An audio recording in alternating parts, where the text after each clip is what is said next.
Acme Towing Company. That's too far away. Let Henry's do it. Nah, we're ready to close. Let Henry's do it.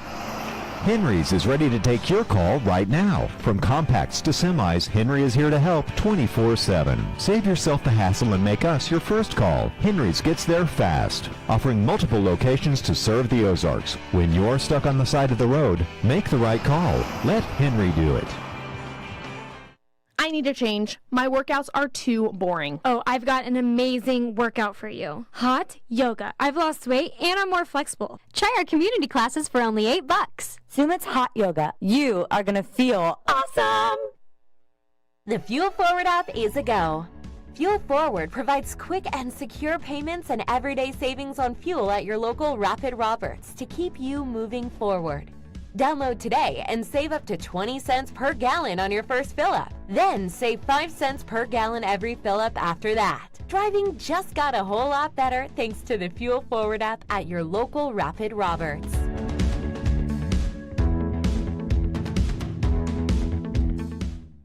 Take a breath.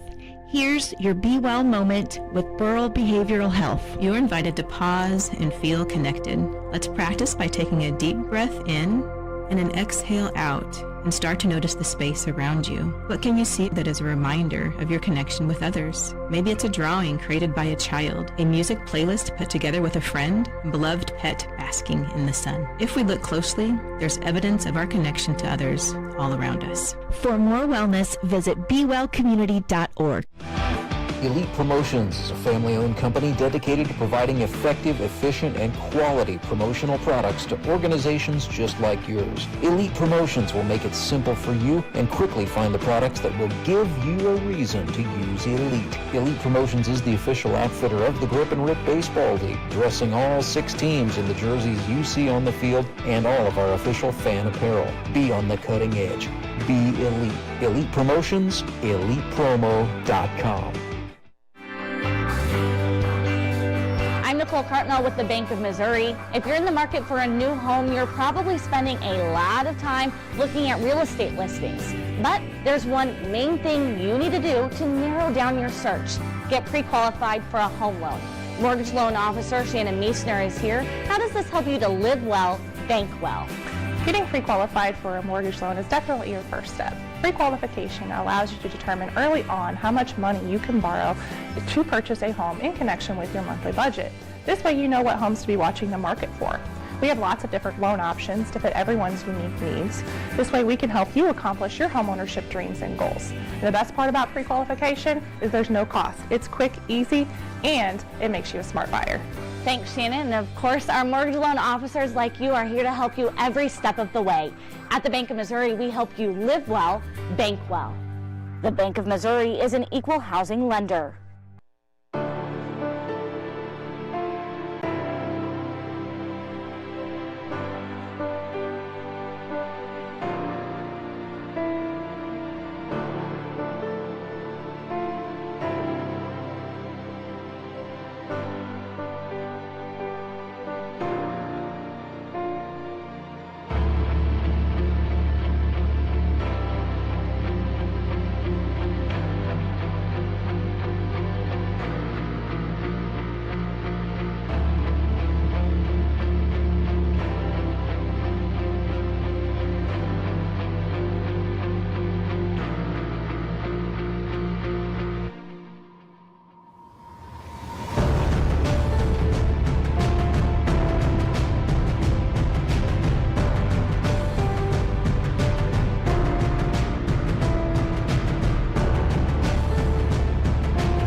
Good morning and welcome to the Grip and Rip Baseball League YouTube channel, where we are set to bring you the second week of action in GRBL Season 10. Hello once again, everybody. I'm Ransberger, and yes, I am aware that to those of you watching, well, you're not watching much. You're watching a black screen. We've got a hardware issue behind the scenes, but the guys are working to make sure you get a picture. For now, we're just going to bring you baseball on the radio, on the internet, as we get set for this triple header here at Meadow Park in Springfield, Missouri. Game time temperature 90 degrees, feels like 95, and down on that AstroTurf it feels more like 105. The humidity is high today in Springfield, Missouri. That's going to be a contributing factor all day long, a heat advisory in effect, as we will continue to watch conditions closely, watching out for player safety throughout the day as we go along here.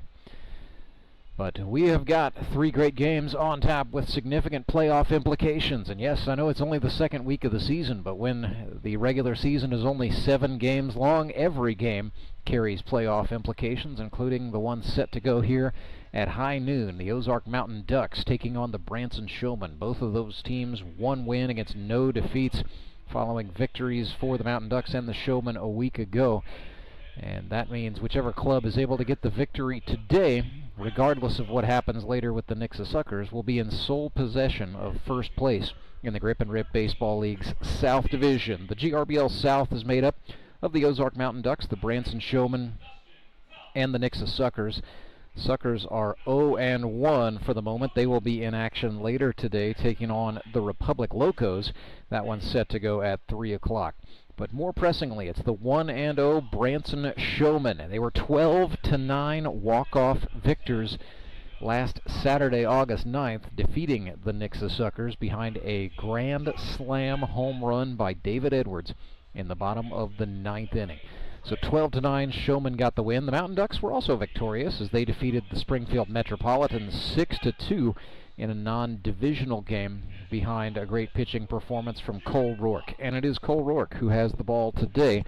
Ozark Mountain Ducks will be the home team on the scoreboard, and Cole Roark will get the start for Ozark after pitching 5 scoreless innings a week ago. I just got the thumbs up that apparently those of you watching at home are in fact now watching at home. So yeah, it's great. We got the picture going, and a big thanks to Siler Bartlemy doing some last-minute troubleshooting behind the scenes. But as you can see, Branson Showmen being introduced right now. We'll go ahead and bring you starting lineups as we get set to go this GRBL Week 2. Live streaming provided to you all season long, courtesy of our friends at Central Bank of the Ozarks.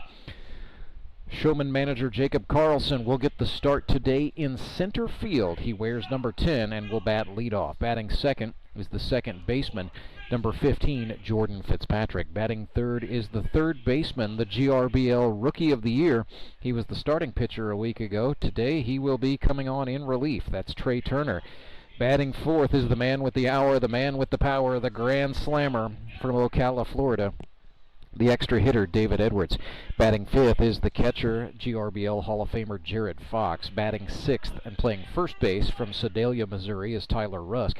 Batting seventh is the right fielder from Lebanon, Missouri. He is on a streak of 4 consecutive Howard Bell Trophy championship wins. That's Justin Loudon. Batting eighth is the pitcher. He wears number 6 from Fordland, Missouri, King Owens. Batting ninth, back in the Branson lineup after missing it a week ago. They are excited to have him on defense for sure, from Licking, Missouri, the shortstop, Carter Rennie. And batting 10th is the left fielder. He wears number 3 from Nixa, Missouri, Chris Leggett. The Ozark Mountain Ducks are in their blue jerseys today after starting the season in their brand new gold alternates. They're back in the traditional royal blue with white numerals that has been their signature ever since this team launched in 2020. They will lead off with their center fielder. He wears number 10, Joe Emery. Batting second is the shortstop from Waynesville, Missouri. One of 4 sets of brothers in the Grip and Rip Baseball League here in 2025, Trey Simpson. Batting third and playing right field from Missouri Western State University is Andrew Meyer. Batting fourth and playing first base from Springfield, Missouri, number 9, Tony Lewis. Batting fifth and playing third base from Mount Vernon, Missouri, Josh Engler. Batting sixth and pitching from Licking, Missouri, Cole Roark. Batting 7th, back in the lineup at second base, coming off of a foot injury, is number 6, Brett Gallion. Batting in the 8th spot, the extra hitter from Barquisimeto, Lara, Venezuela, numero 12, Brian Sanchez. Batting in the 9th spot is the left fielder from Nixa, Missouri, by way of Rose Hill, Kansas, Ben Hammett. Batting 10th and catching from Republic, Missouri, is number 1, Creed Smiley. National anthem going on right now. We'll come back and bring you the first pitch right after this.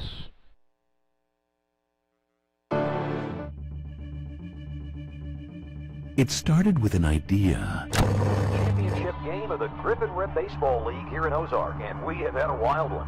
It's gone back and forth over the last few innings, just like the season series between these And two became teams. a passion. Had no idea what to expect. It's incredibly nostalgic. A brotherhood was created. These guys, they're like family now. Then the community got involved. My family just loves coming out to Grip and Rip. And $1,000 goes to ALS in the Ozarks. We love the races! Champions were crowned. Back to back to back for Justin Skinner. Let's go! Champions, go! Mark Webb and the Ozark Mountain Ducks are the champions. Bring on season 10. Moon City, baby. Goldfish. Quack Attack is back. Go Locos. Let's go, Mets! It's showtime. Welcome to season 10 of the GRBL. Baseball's ultimate second chance.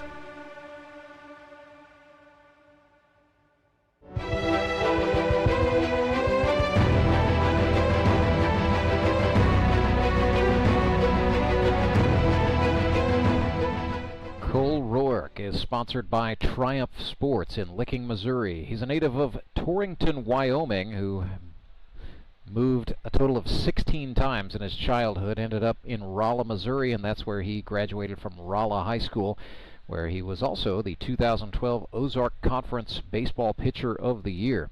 Cole Roark spent 3 years at Southwest Baptist University in Bolivar, Missouri, and then finished his college career at Warner University out in Lake Wallace, Florida. For Cole Roark's career, 99 1/3 innings, 39 earned runs on 99 hits, and a 3.53 ERA, 118 plus strikeouts.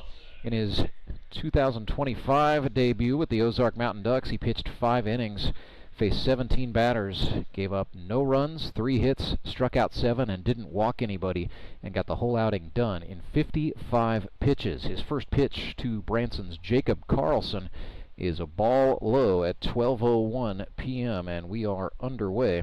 Game time temperature 91 degrees here in Springfield, Missouri, as Roark sends a pitch that Jacob Carlson chops foul third base side toward the Mountain Ducks home dugout. Umpires for this one, behind the plate, it's Edward Browning, and on the bases, it's Brian Lozano. This is the same crew that worked the GRBL championship game and the duration of the playoffs. Edward Browning very much loves coming out here and umpiring in the GRBL. Had the plate for one of the semifinals in the playoffs a season ago, as well as one of the eliminators. He's got a nice consistent zone, and we expect good stuff from this Lozano-Browning pairing. It's a group that has worked a lot of GRBL games and stands to work a lot more before they're done. Jacob Carlson found one back off the lid of the press box that certainly got everyone's attention. It is now 2 balls and 2 strikes.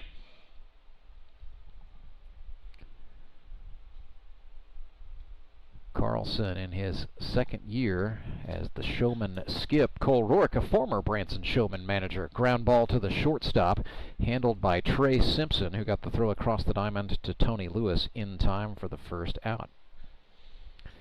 So yeah, Cole Roark in his GRBL career got started as a member of the Henry's Towing High Rollers in 2019 and won the GRBL Pitcher of the Year award that year.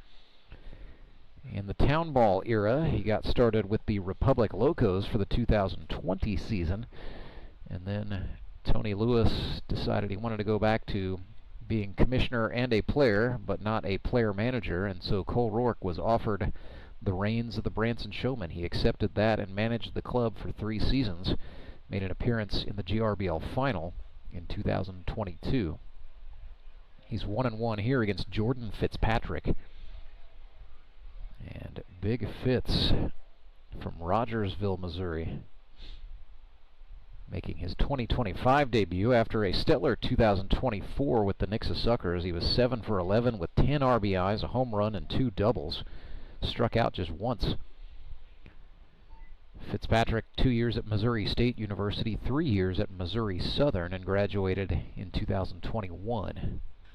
Swings and lifts this one in the air, left field. Over to get that for the Mountain Ducks is Ben Hammett. Had to make a last-second adjustment, but did so successfully. Hauled it in for the second out, and it's 2 away.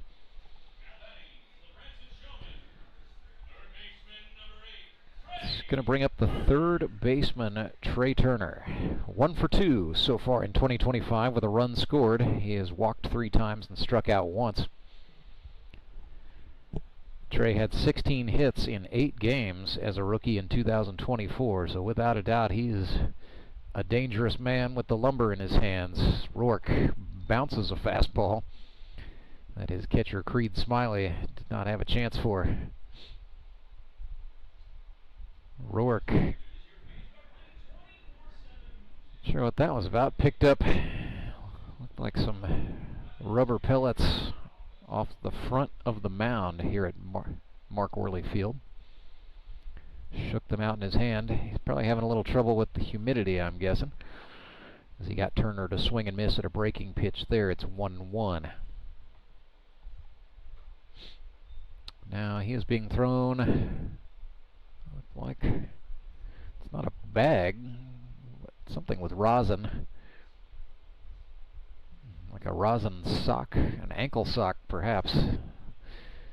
Did not look like the full-sized rosin bags of the days of yore.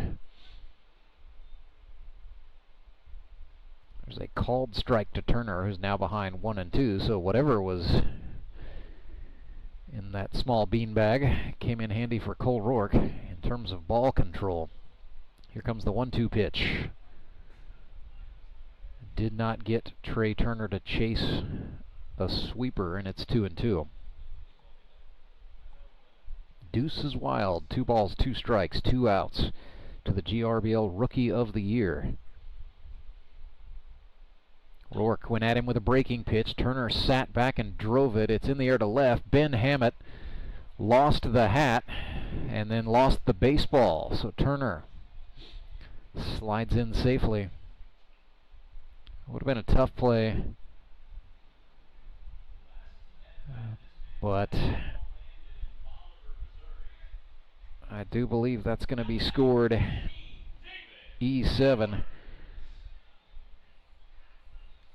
So Trey Turner is in scoring position for David Edwards. Well, all he did in the first week of the season was go 2 for 5 with 5 RBIs and a grand slam home run.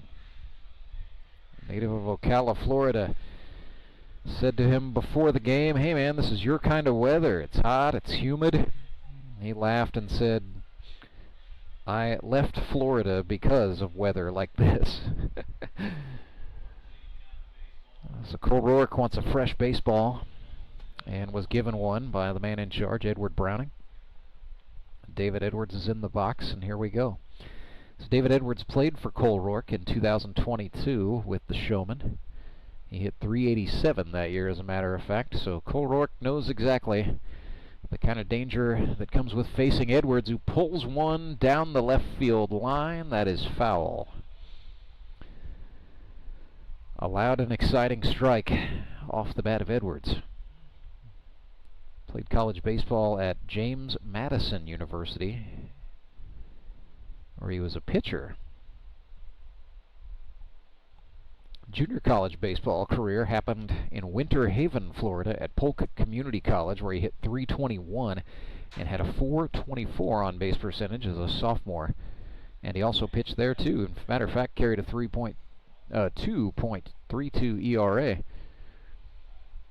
0-1. Edwards puts this one. That's a gapper. Oh, but a leaping grab by Brett Gallion.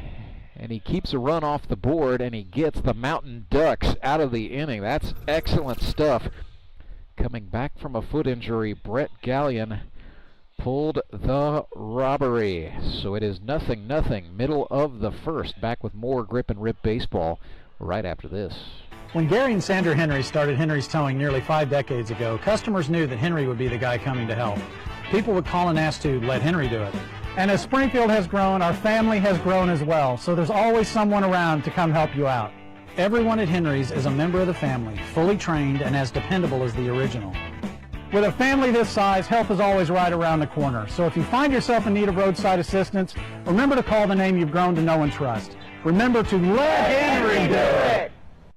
Did you know that Conoco gas has 3 times more detergent additive than the minimum required by the EPA? And 30% more than the top-tier detergent gasoline standard, recommended by major car manufacturers. Other alternatives contain unwanted deposits that can build up on fuel injectors and intake valves, robbing your engine of performance. More quality in every drop. Only at your local Rapid Roberts.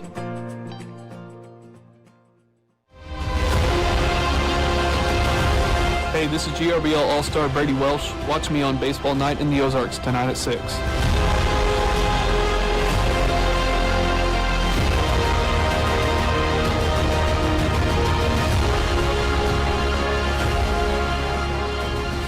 Yes, indeed, tonight, Baseball Night in the Ozarks. It'll be the latest chapter in the Queen's Derby as the Moon City Mavericks take on the Springfield Metropolitans. That's going to be a good one. This is a good one, too. King Owens on the mound, making his first start of 2025 as a member of the Branson Showmen. A season ago, King was with the Ozark Mountain Ducks. He pitched 7 innings, gave up 14 earned runs on 14 hits for an 18.00 ERA, struck out 2, walked 4, and hit 3 batters. Last time we saw King Owens was October the 6th. That was a playoff game against the Branson Showmen, which Branson won on the way to a Howard Bell Trophy championship.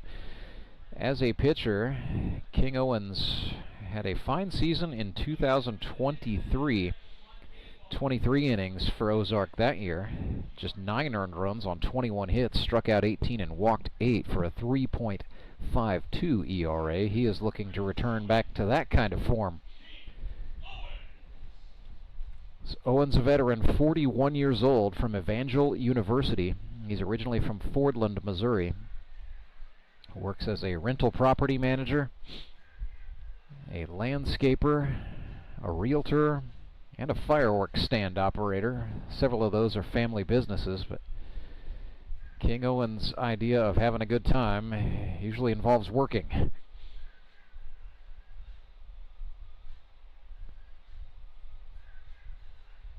He is sponsored by TryGetaways.com. That's TRI Getaways.com. He's going to face Joe Emery, Trey Simpson, and Andrew Meyer for the Ozark Mountain Ducks. And it begins with the center fielder, the physical therapist from Truman State University. 0 for 4 for the campaign thus far in 2025. 38 hits lifetime for Joe, who was 8 for 25 with Moon City a season ago. A double, 7 singles. Struck out once and drew a walk a week ago. That's a flare with a chance above the reach of the shortstop, Carter Rennie. And into shallow left center field it goes. Looked like Rennie might have got a touch on it, but that would have been a Herculean jump had he been able to do it. And that has absolutely scored a hit, and rightly so. So Joe Emery is on for Trey Simpson, who had himself a very nice season opener back on August 9th. He is from Waynesville, Missouri. 2 for 3, 2 walks, and 2 runs scored so far for the season. Trey broke in with the Republic Locos in 2023, where he had 9 hits, but did not play in 2024. So he's back in the GRBL. Some new digs with the Ozark Mountain Ducks, and so far so good as he watches a King Owens breaking ball dip into the zone to make it 0-2. King Owens usually likes to push pace. We'll see just how much pace he decides to push today with it being as hot and humid as it is. Like Jared Fox, the catcher, lost track of that baseball there. This is a battery, 2 GRBL veterans. They've worked together in the past. Fox has certainly stood in the box and faced Owens as a hitter several times, so should be pretty familiar with the two seams that King Owens throws. Usually everything he does is operated from a two-seam fastball. But he's also got a slider and a curveball. That was the breaking pitch right there. Trey Simpson took a late swing as it broke into the zone, and he fouled it off third base side. So we'll have another 0-2. Fourth pitch of the sequence coming here.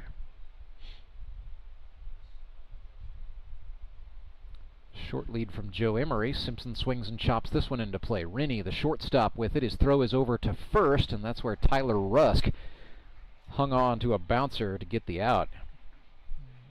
But solid base running from Joe Emery there to avoid the double play.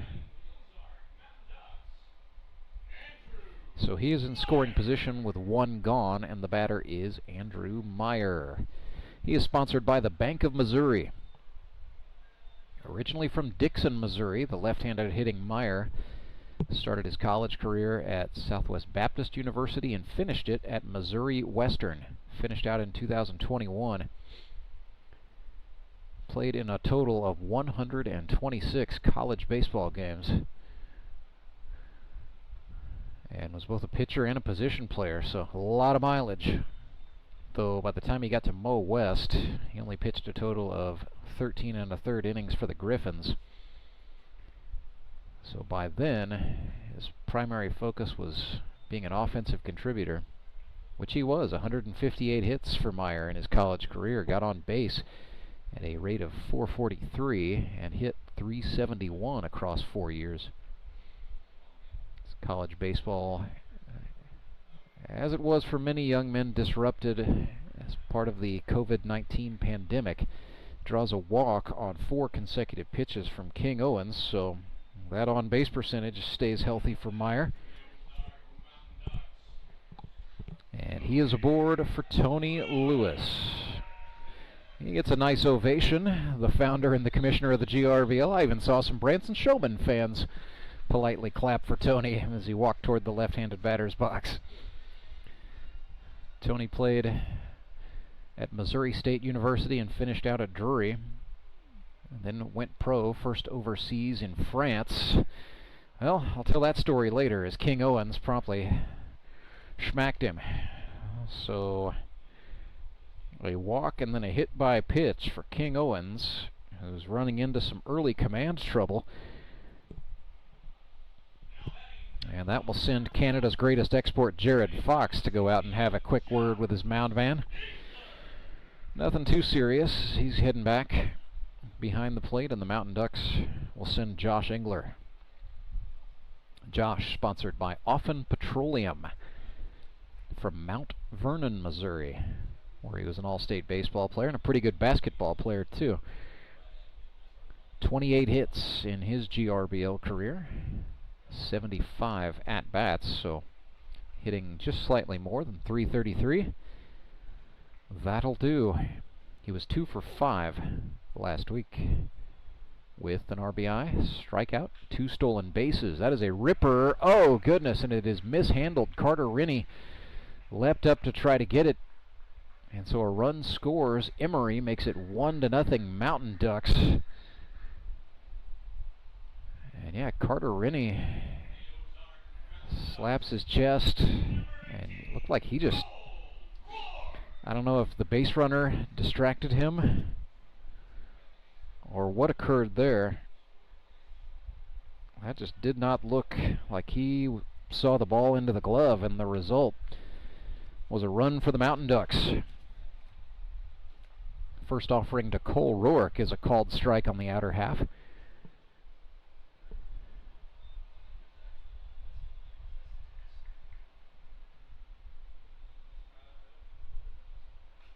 Roark swings and fouls that one off. Cole 0 for 2.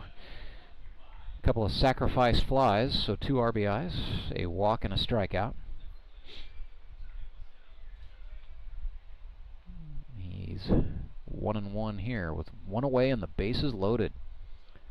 Opportunity still knocking for Ozark as Roark gets his first hit of 2025. It's a single up the middle that scores Meyer. Lewis thought about coming home and then thought better of it as Jacob Carlson, the Branson center fielder, just put up his arms in Lewis's direction to say, "Really? You were going to run on my arm?"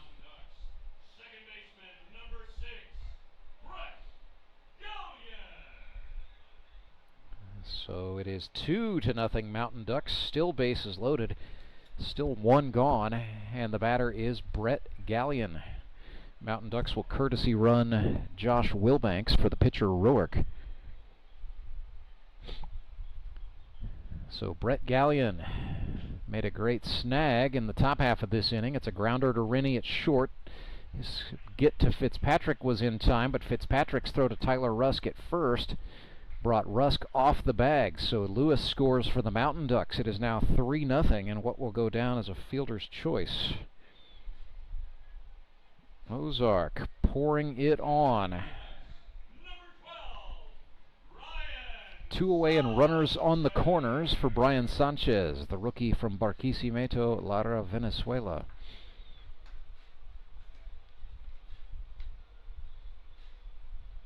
Sanchez 0 for 2 with a couple of strikeouts in his GRBL debut. Watched a breaking pitch from King Owens.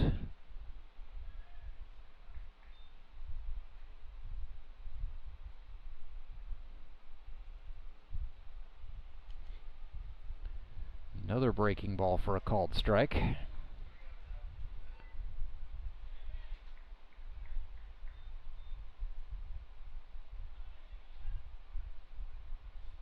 First and third, 2 outs, 3-0 Ozark. Runner goes, Sanchez swings, this is popped. The catcher, Jared Fox, back behind the plate, hauls it in and makes the catch, so the Showmen get out of the inning.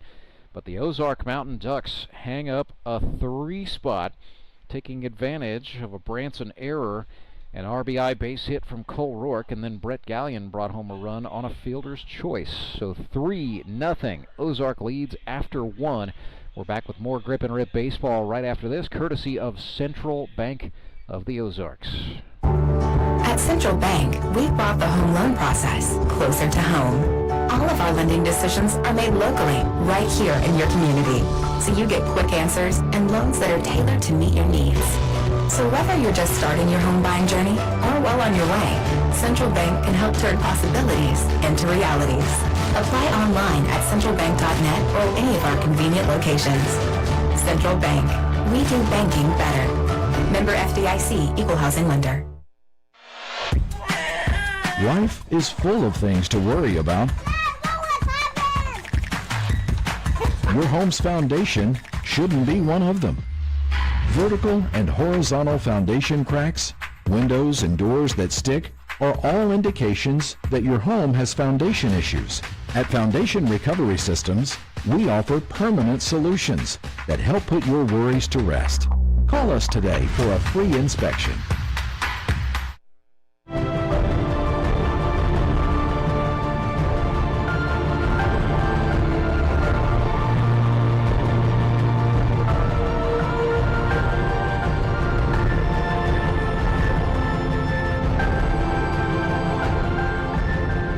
Rantsberger back with you live. Mark Worley Field at Meadow Park, home of the Grip and Rip Baseball League throughout this 10th season. So 3-0 Mountain Ducks. Cole Roark goes back to the hill with some cushion to work with, facing a meaty middle part of the Branson order, and it begins with the catcher Jared Fox from Ozark, Missouri by way of Weyburn, Saskatchewan, Canada. Canada's greatest export, went to Missouri S&T to get his engineering degree.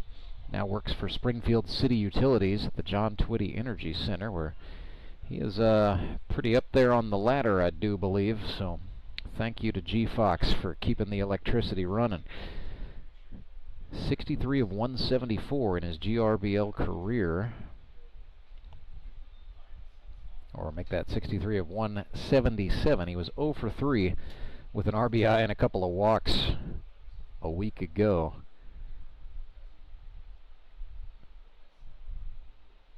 Cole Roark sent Fox a fastball, and Jared Fox has been Cole Roark's catcher before, so Roark not messing around, showing Fox velocity. Pretty aggressive here. Ball and 2 strikes.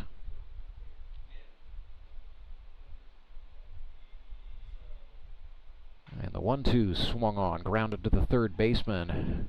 Up with it is Engler, and he will decide not to make the throw after that bobble. And so Jared Fox is aboard after a hot shot grounder.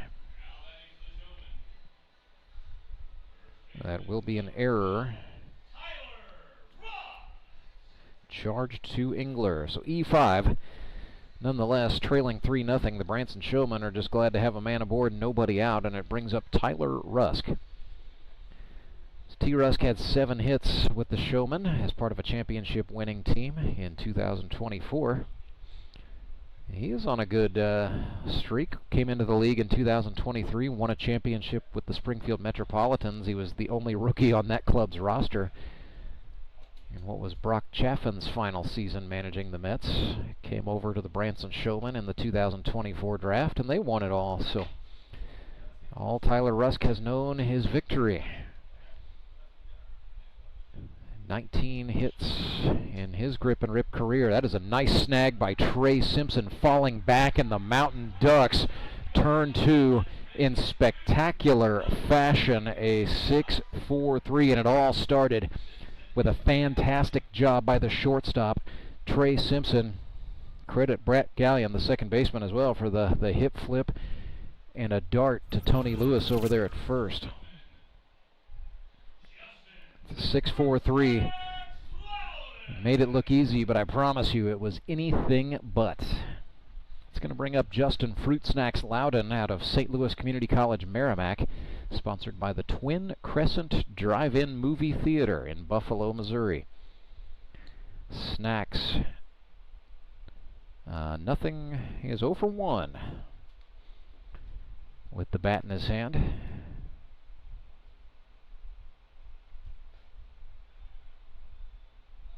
Grounded into a fielder's choice that resulted in a run a week ago as part of Branson's 12-9 win over the Nixa Suckers on the first episode of Baseball Night in the Ozarks.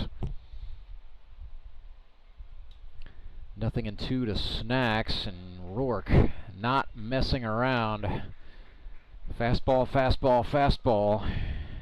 Down he goes. Cole Roark breathes a heavy sigh of relief, and the Mountain Ducks wiggled their way out of the error that started the inning. So it is 3-0. Ozark Mountain Ducks lead the Branson Showmen back with the bottom of the second.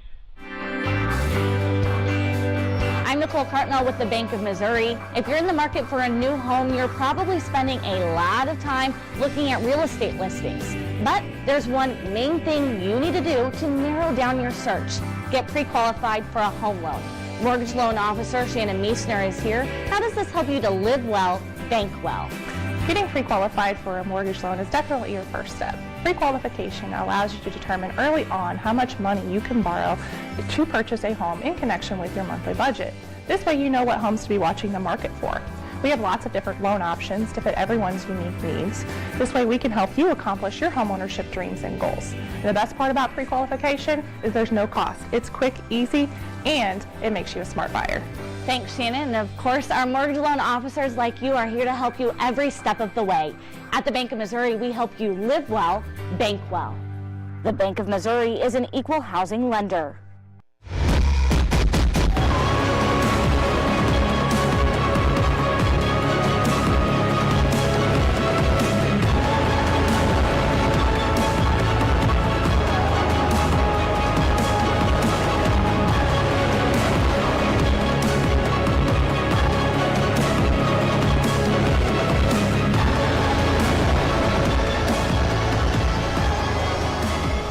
Ozark Mountain Ducks come to bat in the bottom of the second inning, a 3-0 lead. over the Branson Showmen. Both these teams 1-0, vying for control of the GRBL South Division, which also includes the Nixa Suckers. So 6 teams in the Grip and Rip League. If you're brand new on the street, that's okay. We have 2 divisions of 3 teams apiece. And throughout the regular season, they are vying for first-round buys and automatic trips to the semifinals in the GRBL playoffs in October. So there's great incentive to try to do well in the regular season. Even though everybody makes the playoffs, only 2 teams get first-round buys. Ben Hammett took a swing at a King Owens changeup there to fall behind 0-1.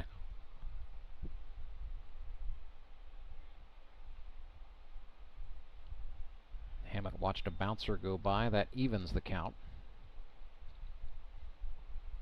So Ben, sponsored by DBAT Nixa, which he and his wife Julie own.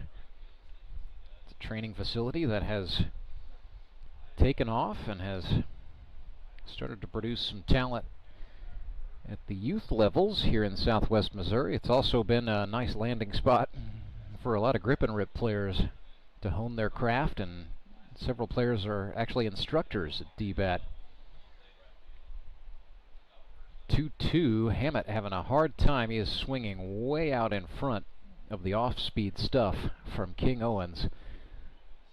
Tells you he wants a fastball over the middle. He didn't get it that time as King threw it a junkie breaker, and it's now 3-2.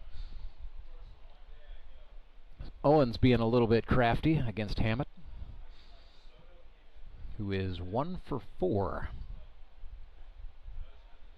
Stays 1 for 4 as he draws the walk there. That's Hammett's first of the season. But he can run and will try to do so for Creed Smiley, the Ozark catcher, sponsored by Air Services. Don't get nervous, call Air Services. Creed is 1 for 2. Speaking of DBAT Nixa, that's his vocation. He's an instructor there. Creed from Republic, Missouri, or he was a solid catcher at Republic High School. Watched ball 1 go by outside.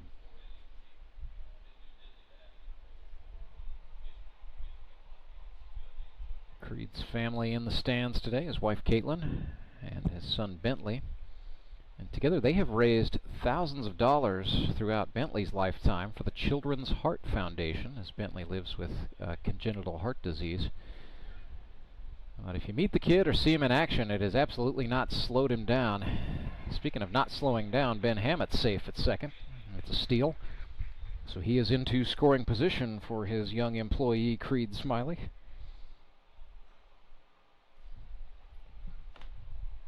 Stolen base for Hammett puts him at second. Nobody out. 2 balls and a strike to the Ozark catcher. Fastball that time, swung on, fouled back, and it's 2-2. Well, the result of the play is a strike. It doesn't matter. I'm not sure if Creed tipped that or if he swung and missed, and then Jared Fox just didn't hang on, but time was called. 2-2 breaking ball, no, and it's 3-2.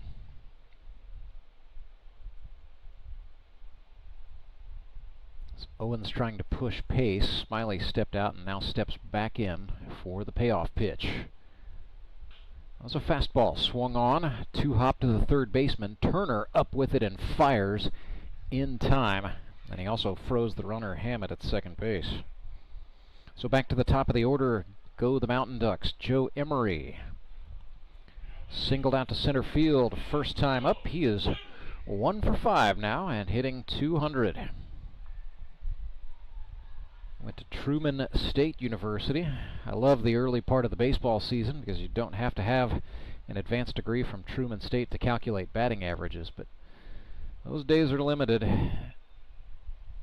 I'll be calling averages and on-base percentages much more slowly this time next week.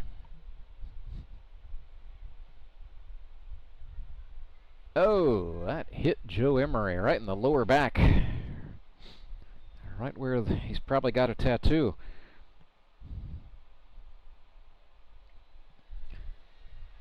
So first and second with one gone. And it brings up Trey Simpson.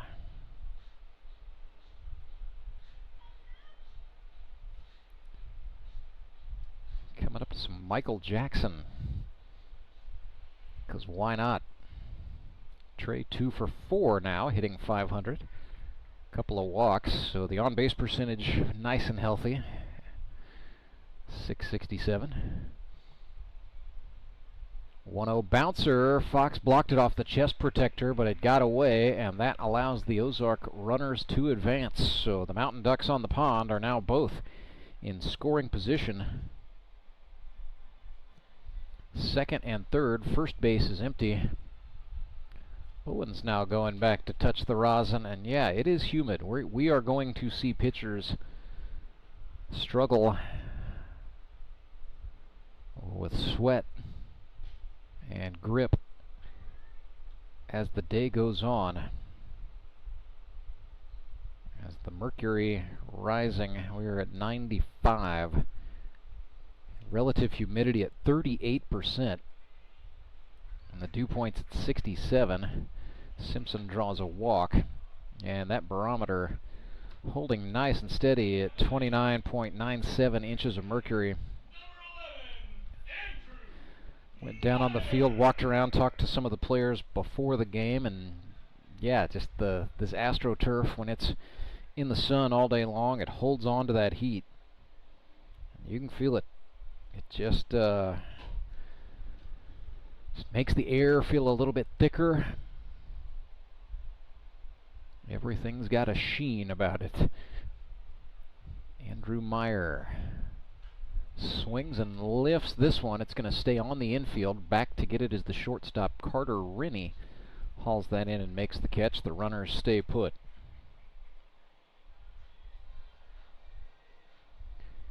So bases loaded, 2 gone. The Ozark batter is Tony Lewis.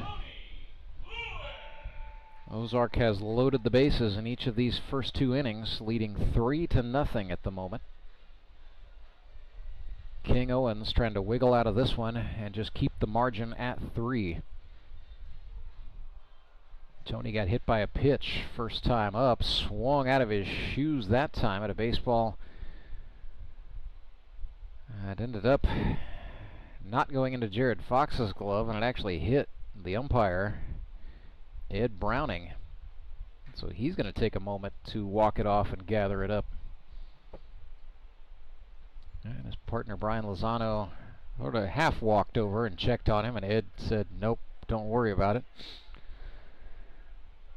I am hopeful that caught chest protector and not an exposed part of the body like the upper leg. But Ed Browning's a gamer. He's back in. 0-1. King Owens pitches to Tony Lewis. A breaking ball in the air into left center field. It's tailing down. That's going to be extra bases. 1 run scores. Here comes another. Mountain Ducks are going to send the third. Simpson is going for home. Lewis is going for third. He slides head first. Throw got away from the third baseman Turner, but it's corralled. It's going to end up being a 3 RBI triple for Tony Lewis, and the Mountain Ducks now lead 6-0.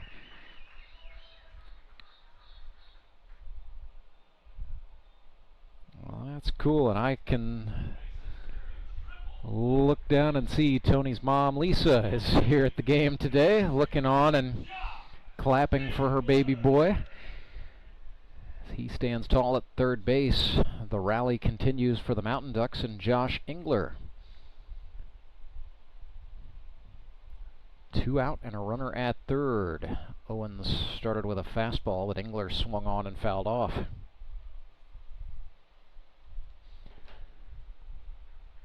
Coming up later today at 3, the Nexus Suckers take on the Republic Locos, and then at 6, baseball night in the Ozarks will feature the 1-0 Moon City Mavericks against the 0-1 Springfield Metropolitans.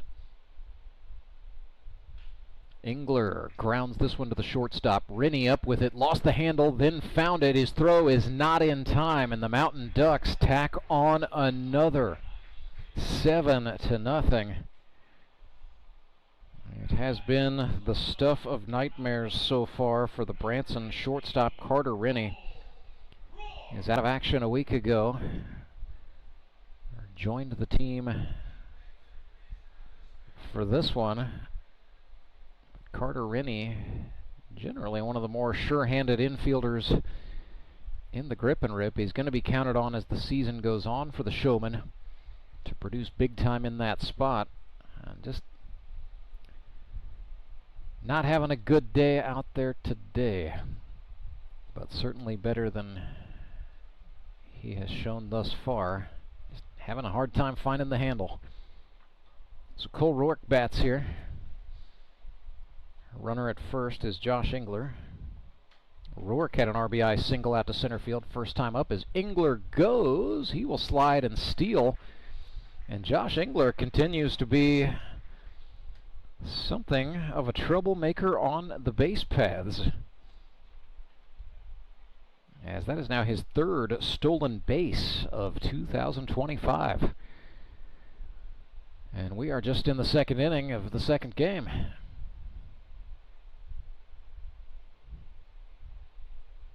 1-2 to Roark, swung on, grounded to third. That's off Turner's stomach. He found it, his throw across, not in time. Well, how about the hustle play by Cole Roark of the Showmen?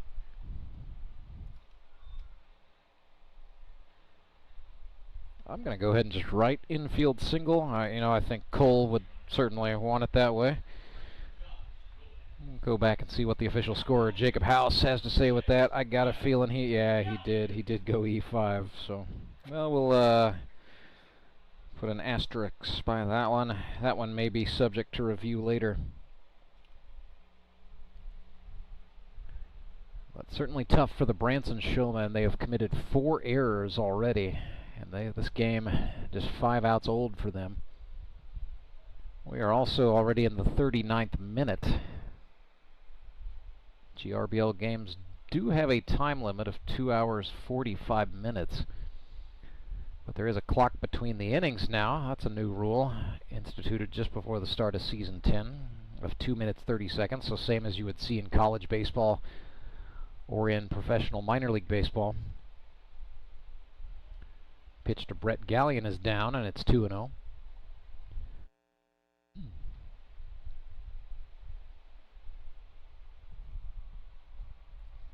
Gallion reached on a fielder's choice last time and brought in a run. Pitch was low. Jared Fox throws down to third. Turner applied the tag to Josh Engler, but he did not maintain possession of the ball. So it's another stolen base for Josh, who now has 4.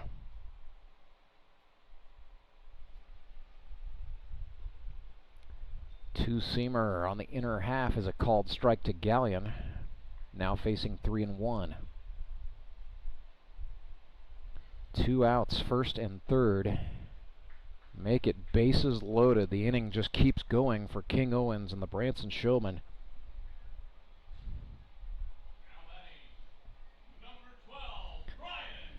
So the bases are checked for the rookie Brian Sanchez. Popped out to the catcher last time.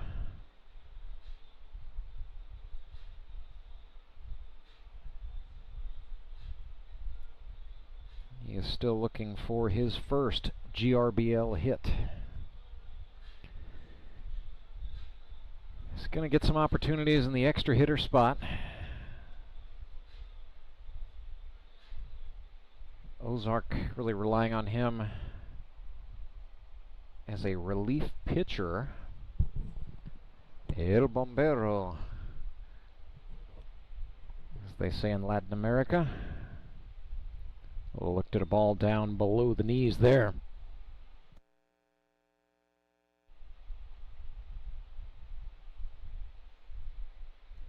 Owens came with a breaking pitch. Sanchez pulls this one. It's into left field. Ducks will try to score 2 more. Play at the plate. Oh, the throw got there, but Jared Fox did not hang on, as Josh Wilbanks was able to score after a minor collision at the plate.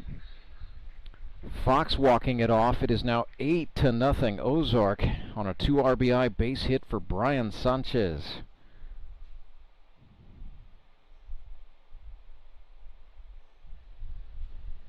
And now the Showmen manager Jacob Carlson has come in from center field to talk with King Owens, and he is going to take the ball. So it will be a Henry's towing pitching change. Carlson's going to hand it off to a left-hander, and I believe this is Cooper Kiesling. Yes, indeed. So Cooper Kiesling out of Conway, Missouri, coming on here. It's a Henry's towing pitching change after a very fast Burrell Behavioral Health mound visit.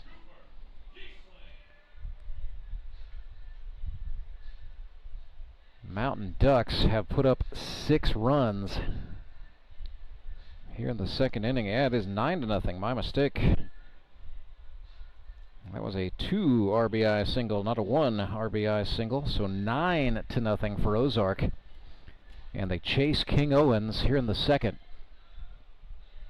Showman going to Kiesling. So Cooper Kiesling debuted a week ago. He is a rookie from Conway, Missouri. By trade, a diesel mechanic. Came into the league after hearing about it from a close friend of the family, Brock Chaffin. He's got good command of his stuff, and he's 25 years old. Really did well, I thought, in his early GRBL action, both in the preseason and against the Nixa Suckers, getting batters off balance. He pitched 2 shutout innings, gave up no hits, struck out 2, walked 2, and hit 2, so did have 4 base runners to deal with, but Kiesling was able to limit Nixa hitters, and it's weird to talk about a pitching performance in a game that ultimately ended up with a 12-9 final score. Thought Kiesling was okay. Certainly, you know, you don't love that he hit 2 guys in 2 innings, and you would like to see the walks eventually go down, but you know, some of that I think you can chalk up to some jitters. And jitters at Kiesling rather at 25 had been out of baseball for a bit. So when you consider the layoff, with it being his GRBL debut, with it being in front of what was going to be one of the biggest crowds of the year, likely the largest crowd Cooper Kiesling had pitched in front of in some time, give him a little bit of grace. But right now, runners on second and third. Ben Hammett is the batter, and that's Cooper Kiesling's prime objective, is just find a way out of this right here, right now. 9-0. Ozark trying to turn this one into a laugher early. Kiesling's first pitch to Hammett is a fastball for a called strike at the knees.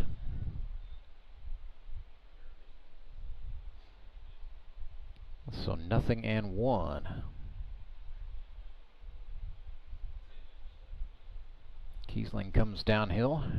Tried a breaking pitch. He's got a big 12-6 drop on that curveball.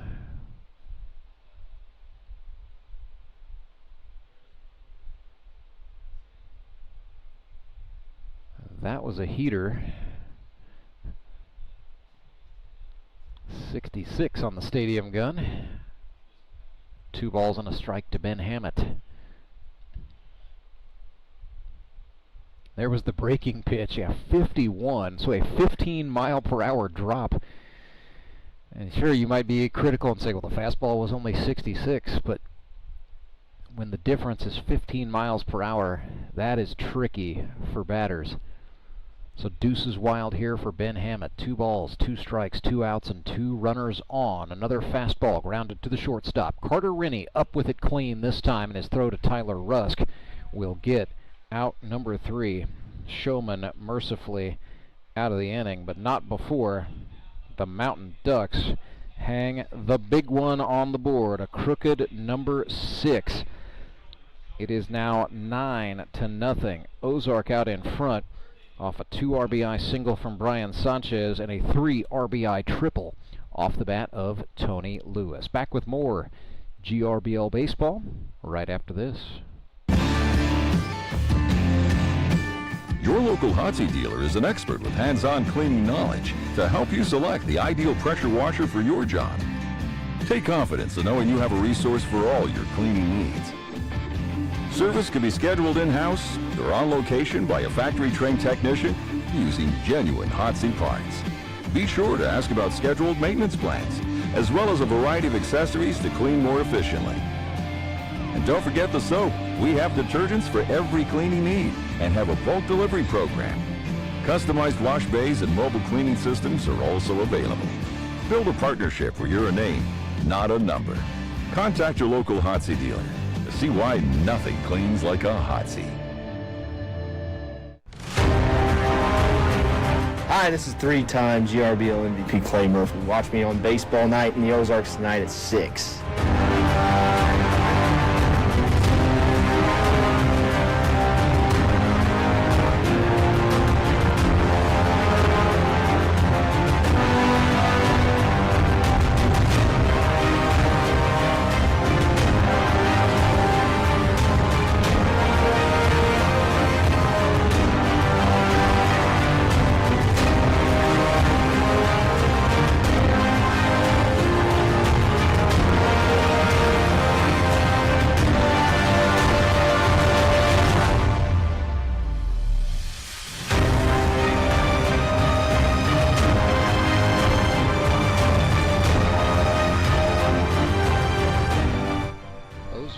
Ducks up big on the Branson Showmen. 9-0 is our score after the first 2 innings. And if you're Ozark pitcher Cole Roark, you just spent a lot of time watching your buddies help you out in a big way. But you know, sometimes starters don't like to have to sit through a long rally. We'll see how Cole Roark responds. I think it's hot enough today. He certainly wouldn't have to worry about getting stiff. First pitch he throws to King Owens is swung on, fouled off. So it'll be Owens, Rennie, and Leggett, the 8, 9, 10 hitters this inning for Branson. King Owens, a GRBL original, has been in the league since its inception in 2016. Chops this one to the third baseman. It'll be a tough throw for Josh Engler, but he made it in time. Tony Lewis dug that one off of his shoestrings and hung on. Owens is retired, 1 away. So here comes Carter Rennie from Licking, Missouri. Just recently, he and his wife Abby welcomed their first child, a baby boy. Carter, 25 years old, had 6 hits for Moon City in 23 at-bats a season ago.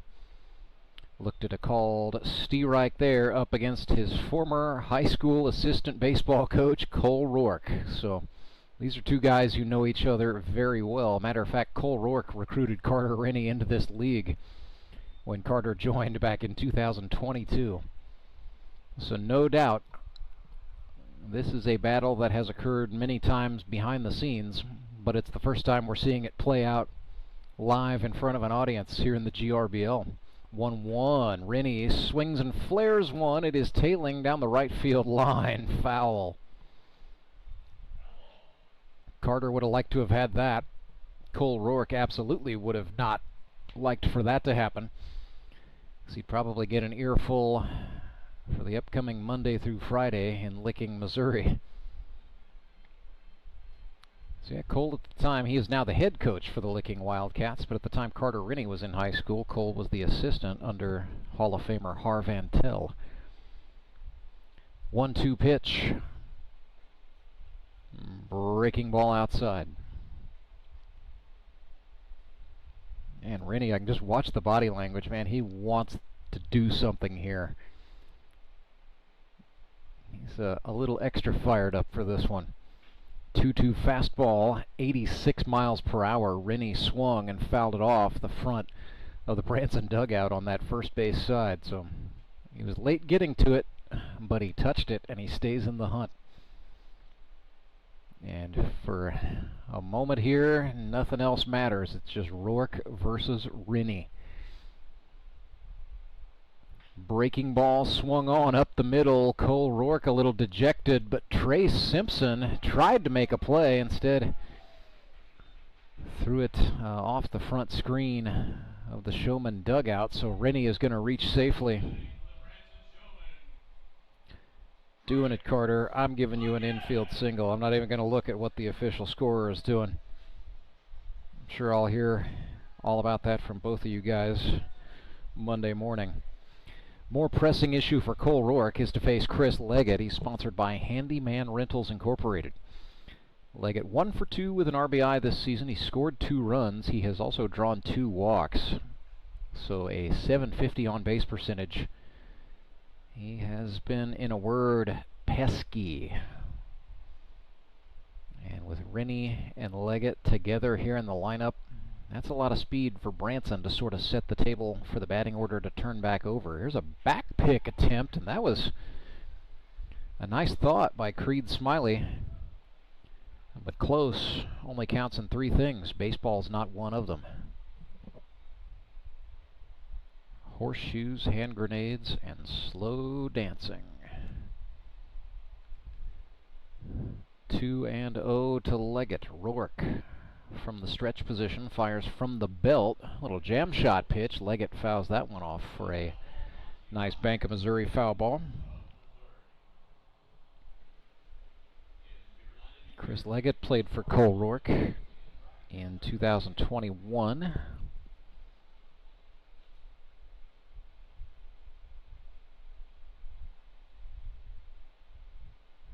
Two balls and a strike. Breaking ball slapped to the third baseman Engler, who throws to second. Gallion hangs on, and they get the out there.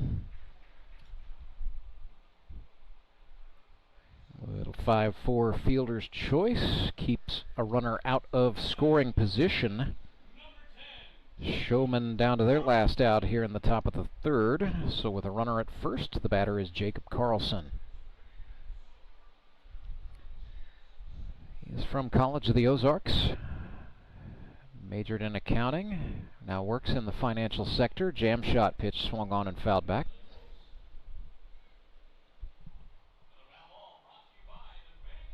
Grounded out to short his first time up.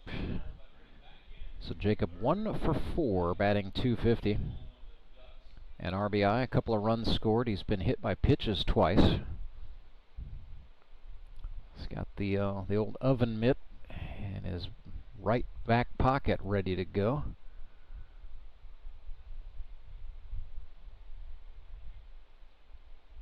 Nothing in 1. That is well hit into the gap in left center field. Leggett is wheeling, trying to go first to home. Carlson slides safely. The throw is offline, and Leggett scores. It is now 9-1. The Showmen are on the board as Chris Leggett just hauled it 270 feet with a couple of turns. And that's what speed does. An RBI double from Jacob Carlson, made possible on the legs of his number 10 hitter, Chris Leggett.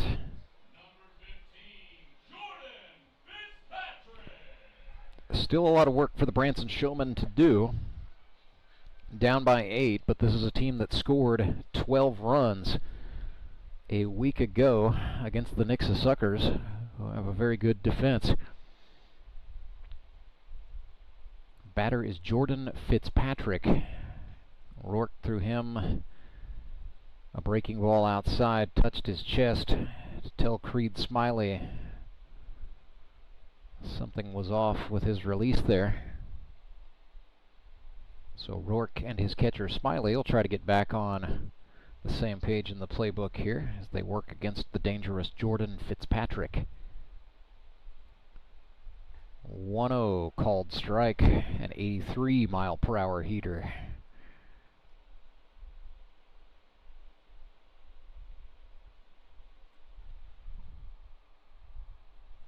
Fitzpatrick flew out to left field first time.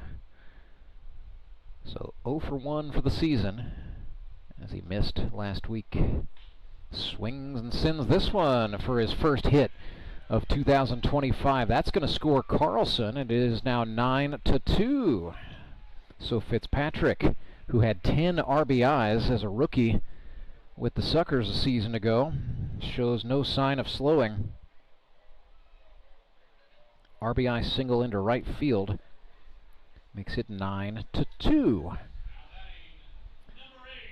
Still a big hole for Branson to dig out of, but when you see who's coming up, you gotta still believe if you're a Showmen fan.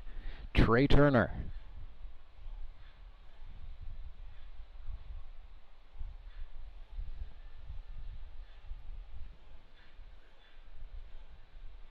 Turner played junior college baseball at Crowder, then 1 season at Missouri State University, selected in the 10th round of the 2017 MLB draft by the Washington Nationals.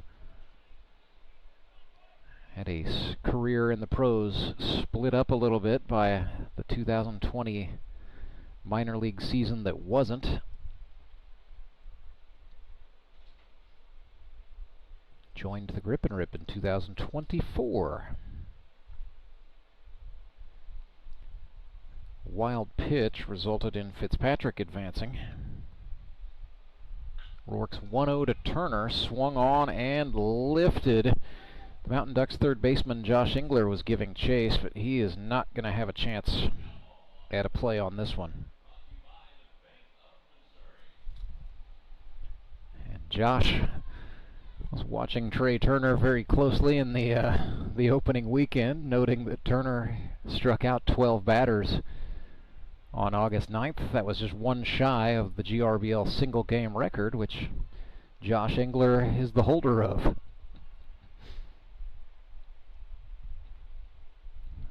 We'll likely see Trey Turner go to the pitcher's mound at some point today. Just not sure where that is in the game plan for Branson. Could be as early as the 5th.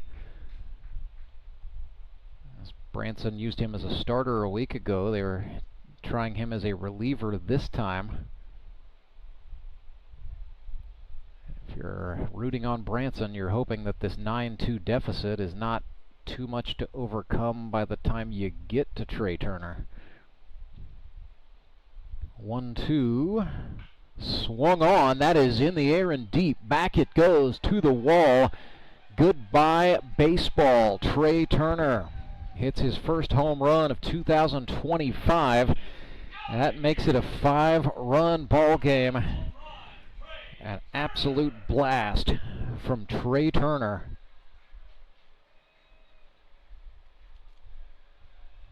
First RBIs of the season as well. That's a big one.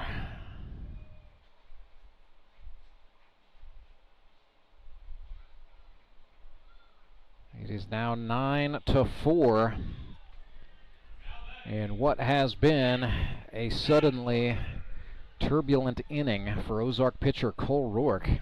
Infield single by Carter Rennie, an RBI double from Jacob Carlson, an RBI single from Jordan Fitzpatrick, and then a 2-run dinger off the bat of Trey Turner has turned a 9-0 lead into a 9-4 lead.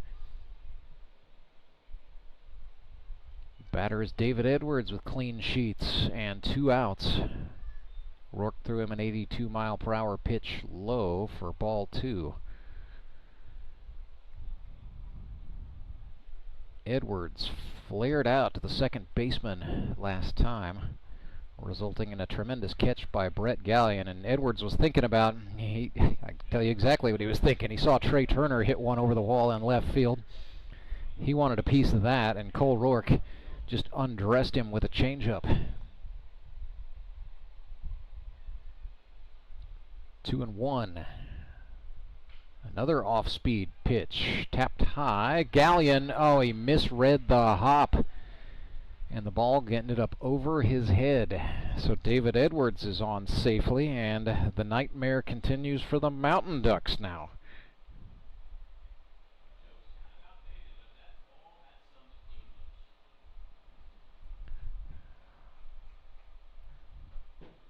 And Roark probably feels like he should be in the dugout by now. Instead, he gets to deal with Jared Fox, whose 63 hits rank him among the GRBL's all-time career leaders. Coming Coming up to a rock rendition of the Canadian national anthem, the native of Weyburn, Saskatchewan. So a 4 spot for Branson here in the top of the third.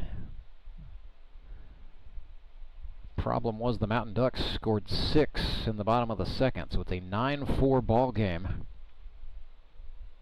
This game now an hour and 2 minutes old as Jared Fox fouls one back well over the net and probably out of the stadium.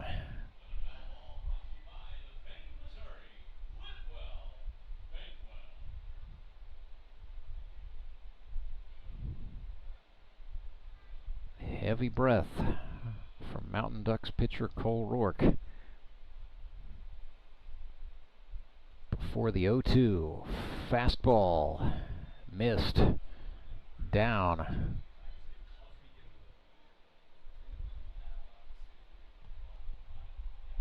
Ball and 2 strikes.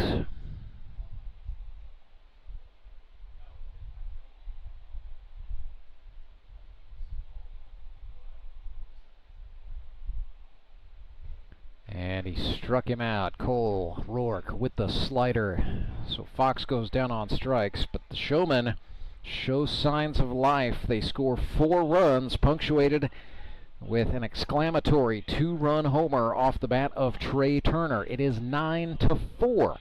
Ozark Mountain Ducks come to bat when we come back. When Gary and Sandra Henry started Henry's Towing nearly 5 decades ago, customers knew that Henry would be the guy coming to help. People would call and ask to let Henry do it. And as Springfield has grown, our family has grown as well, so there's always someone around to come help you out. Everyone at Henry's is a member of the family, fully trained and as dependable as the original.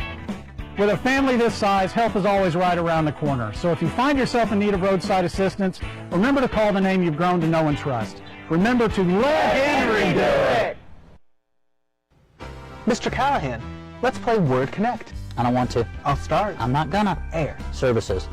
Professional. Trustworthy. Quality. Satisfaction. Everyday. Overnight. 24/7. Repair. Replace. Air. Water. Heating. Cooling. VIP. Membership. Okay, that's good. Okay, that's bad. Stop. Go. Jimmy! Mr. Callahan! Fired. Hired. That was fun. Again? Call Air Services today. Did you know that Conoco gas has 3 times more detergent additive than the minimum required by the EPA? And 30% more than the top-tier detergent gasoline standard, recommended by major car manufacturers. Other alternatives contain unwanted deposits that can build up on fuel injectors and intake valves, robbing your engine of performance. More quality in every drop. Only at your local Rapid Roberts.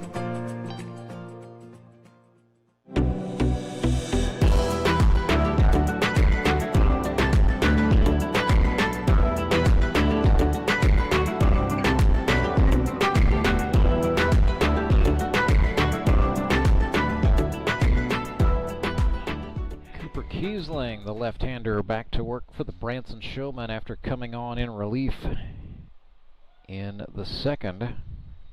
So by the GRBL's inning restriction, he will be able to throw this, the third, and the fourth before it would be decision time for Branson manager Jacob Carlson. It'll be the number 10 hitter in the order, Creed Smiley, for Ozark up first, and then they will go back up top for Joe Emery and Trey Simpson. Coming up later today at 3, the Nixa Suckers take on the Republic Locos. Then at 6, it's baseball night in the Ozarks, the Springfield Metropolitans and the Moon City Mavericks.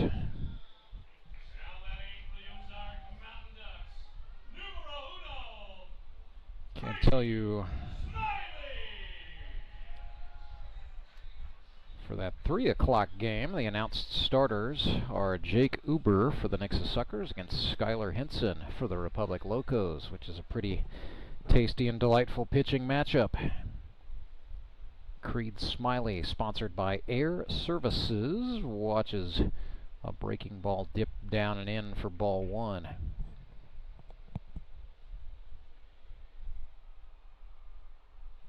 Creed 0 for 1 today. Grounded out to the third baseman, first time up back in that monstrous second inning.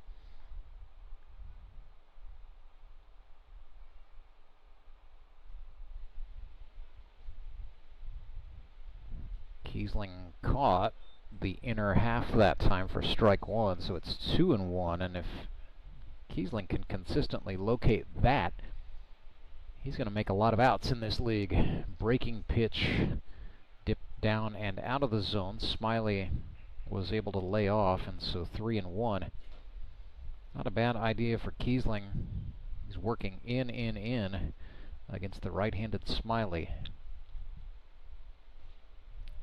Tried to go up and away.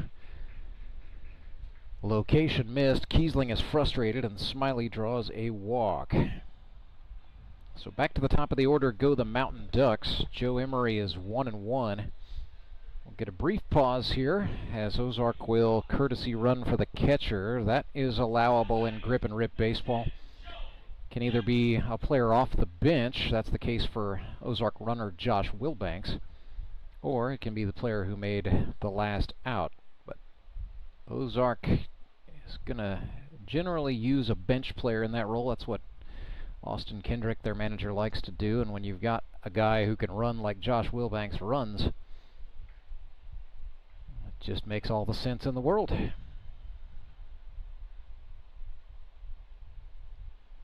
So 1-0 for Joe Emery. This is his first look at Branson rookie Cooper Kiesling. Pumped him a fastball for a strike on the outer half of the plate. Emery really crowding in. Not quite a Jacob Carlson level of crowding, but crowding nonetheless. Really trying to dare the lefty Kiesling to throw one across the plate and inside. 2 balls and a strike now.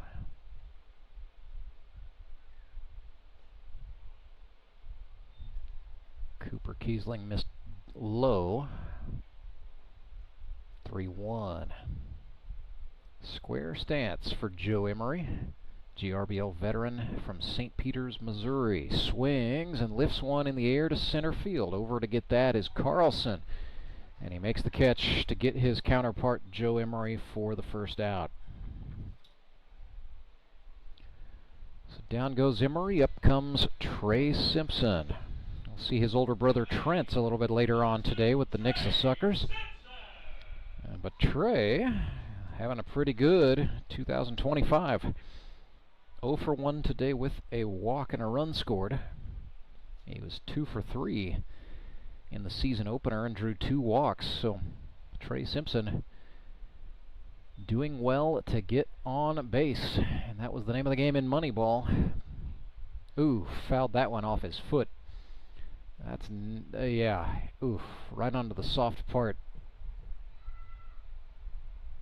Like the outer part of that lead left foot. That's going to smart.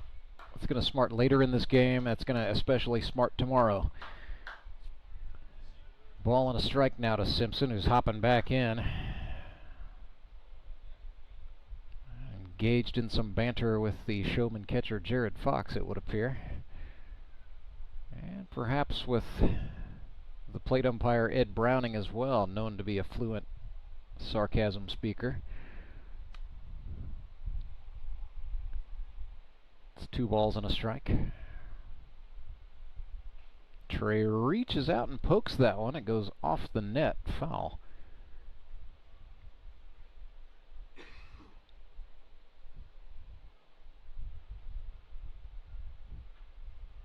It's a hot one, but a good one. A lot of shade to be had here at Mark Worley Field at Meadow Park. Got a little bit of a breeze to speak of, but not much as Kiesling misses high with a breaking ball. That will load up the count. It is 3-2. Looking, yeah, winds are 5 miles per hour out of the south and west right now.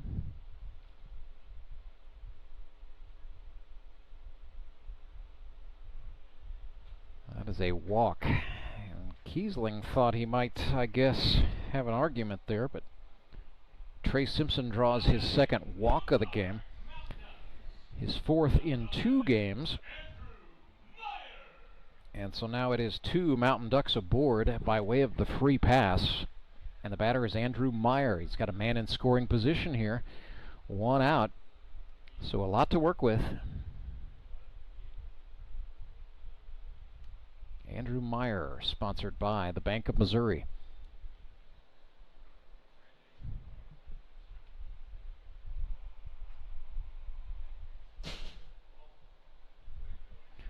Breaking ball dipped into the zone against the lefty for a called strike. So lefty on lefty.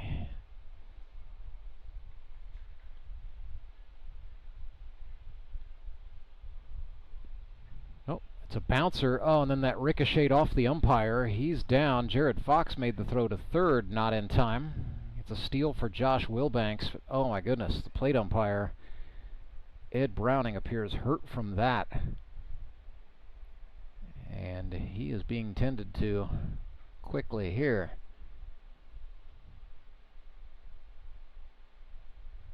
And so we will have a short stoppage.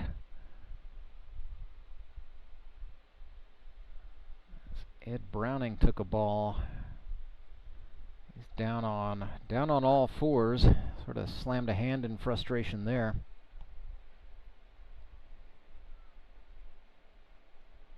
Mountain Ducks and some Showmen are trying to take care of Ed. Bringing him a drink of water and a cold compress. And that is Clay Odell going to check on him. We got a couple of physical therapists in this game.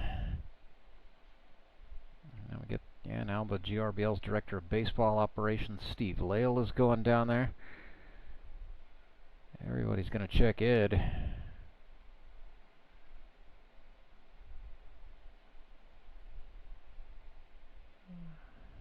He may, he's going to take a break, at least. We'll take a quick break as well. When Gary and Sandra Henry started Henry's Towing nearly 5 decades ago, customers knew that Henry would be the guy coming to help. People would call and ask to let Henry do it. And as Springfield has grown, our family has grown as well, so there's always someone around to come help you out. Everyone at Henry's is a member of the family, fully trained and as dependable as the original. With a family this size, help is always right around the corner. So if you find yourself in need of roadside assistance, remember to call the name you've grown to know and trust. Remember to let Henry do it! Support local, give local. We hear it all the time, and when it comes to blood donation, there's an easy way to make sure your gift is being used in your community. Donors with Community Blood Center of the Ozarks provide every drop of blood, platelets, and convalescent plasma to patients in over 40 area hospitals. How do I know why that's important? Because my youngest daughter, Jocelina, is alive today thanks to local blood donors. Find out how you can help at cbco.org. Local donors, local patients. That's the Community Blood Center of the Ozarks difference.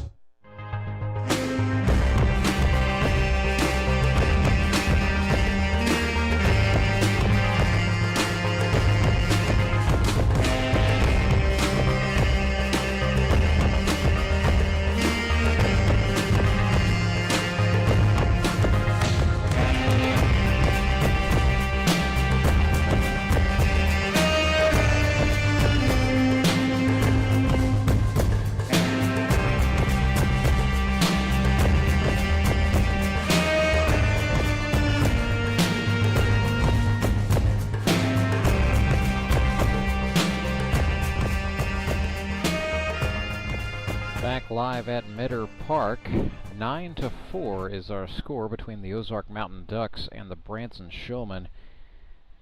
We are presently in a delay here in the bottom of the third after a scary situation involving home plate umpire Ed Browning. Good news is I did see him walk off the field with some help, and then he was walking behind the grandstand under his own power, but he is being taken inside into the umpire's locker room, where he will go see the trainer and undergo further evaluation. And our thoughts certainly with Ed Browning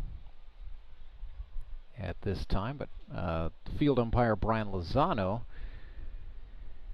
has also gone off, and I presume he is putting on the chest protector and the face mask, and he's going to take over behind home plate when we resume. But that is the delay. 9-4 is the score. Ozark Mountain Ducks Just a couple of minutes into this delay. GRBL staff members being briefed behind the scenes. And this will also not count, I don't believe, against GRBL's time limit. So just about 3 minutes into this delay here. Well, folks, we certainly couldn't bring you Grip and Rip Baseball without our umpires. You're seeing it right here. Mid-America Umpires Union is the organization from which we get the guys in blue. And a lot of these umpires umpire high school and college games and work the GRBL in order to stay with baseball, stay sharp, and hone their craft in the fall time. But this crew here, Ed Browning, Brian Lozano, two of the tops. Like I said, Ed Browning was a plate umpire for 2 playoff games last season, including a semifinal. And we certainly hope he's doing all right. But conditions, it was just a tough bouncer that hit him, and then I'm not actually sure where he got hit, but the heat out here certainly not helping him either. So Brian Lozano will go behind the dish when we resume, and they were scheduled to work. I mean, he was scheduled to work the plate anyway, coming up today at 3 for the Suckers and the Locos. Brian Lozano's a gamer, so let's just presume that's going to happen. And then we had a new crew coming in for the 6 o'clock game on baseball night in the Ozarks when the Metropolitans take on the Mavericks. We'll say a big thank you to GRBL's official streaming sponsor. That is Central Bank of the Ozarks. While we're at it, we'll thank the league's title sponsor, Henry's Towing. When you're on a jam on the side of the road, remember you got to make the right call. You got to let Henry do it. And we'll thank Elite Promotions, official outfitter of the Grip and Rip Baseball League, dressing all 6 member teams in the jerseys you see on the field, and also helping to expand very much the variety of fan apparel that is available for sale. Right now, the only place you can get official GRBL fan apparel is by coming to the game. Or I guess you could have someone else come to the game on your behalf, buy it for you, and ship it. But those are the options right now. It is only for sale at the ballpark. But Elite Promotions works hand in hand with you from start to finish. You can choose promotional products and apparel from a network of more than 3,000 sources. So you name it, they will help you find the quality item that will make it simple for you to choose Elite. It's a lot of fun. So if you're after name recognition and a good time, we recommend Elite Promotions. Check them out at elitepromo.com. And it is hot. If you were planning to come to the game later, let me just tell you, go have a glass of water before you do anything else. Right now we are at 96 degrees and climbing. We're looking at a high today of 98. Heat index is up at 103. Do have some cloud cover, but honestly that's just, with as humid as it is, that cloud cover of about 70% is just making the humidity worse. We're at about 36% right now with just a light wind out of the south-southwest at 5 miles per hour. So as we work our way through this delay, the Showmen and the Mountain Ducks excited to get back at it. It's given a little bit of an opportunity for some fans to go and meet their favorite GRBL players, which is always fun to see. That's always a good time. The thing about this venue, Meadow Park, is the grandstand's very naturally close to the action. You're pretty close to the net, the foul net, but it's safe. There's also a large roof over the vast majority of the seats down the first base side and the third base side, so you don't have to worry about shade here at Meadow Park, which is very nice.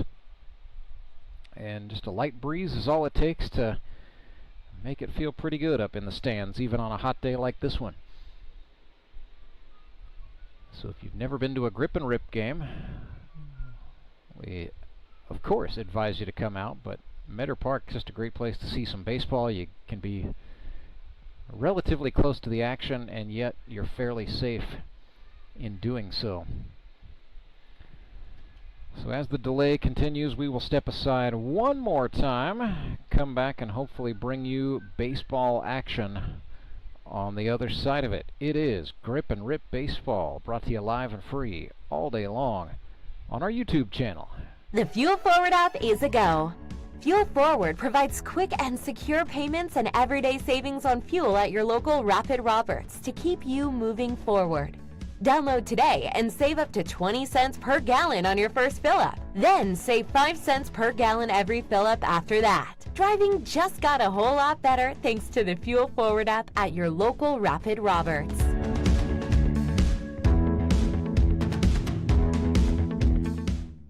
Take a breath. Here's your Be Well moment with Burl Behavioral Health. You're invited to pause and feel connected. Let's practice by taking a deep breath in and an exhale out, and start to notice the space around you. What can you see that is a reminder of your connection with others? Maybe it's a drawing created by a child, a music playlist put together with a friend, a beloved pet basking in the sun. If we look closely, there's evidence of our connection to others all around us. For more wellness, visit BeWellCommunity.org.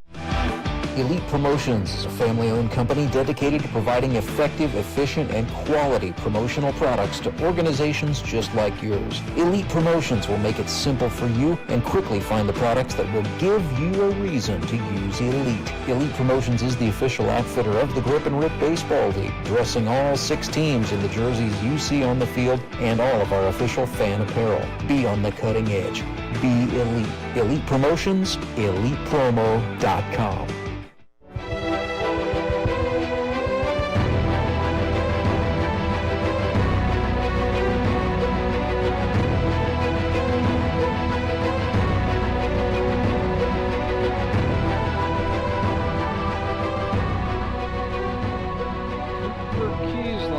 Back on the mound for the Branson Showmen, and Brian Lozano, the umpire, back on the field after his colleague Edward Browning exited the game. 9-4 is the score, bottom of the 3rd inning between the Ozark Mountain Ducks and the Branson Showmen. After about a 13-minute delay, we are set to resume. It'll be runners on first and third. Josh Wilbanks, the lead runner at third for the Mountain Ducks. The tail runner is Trey Simpson, and the batter is Andrew Meyer. 2 balls and a strike, 1 out when we resume.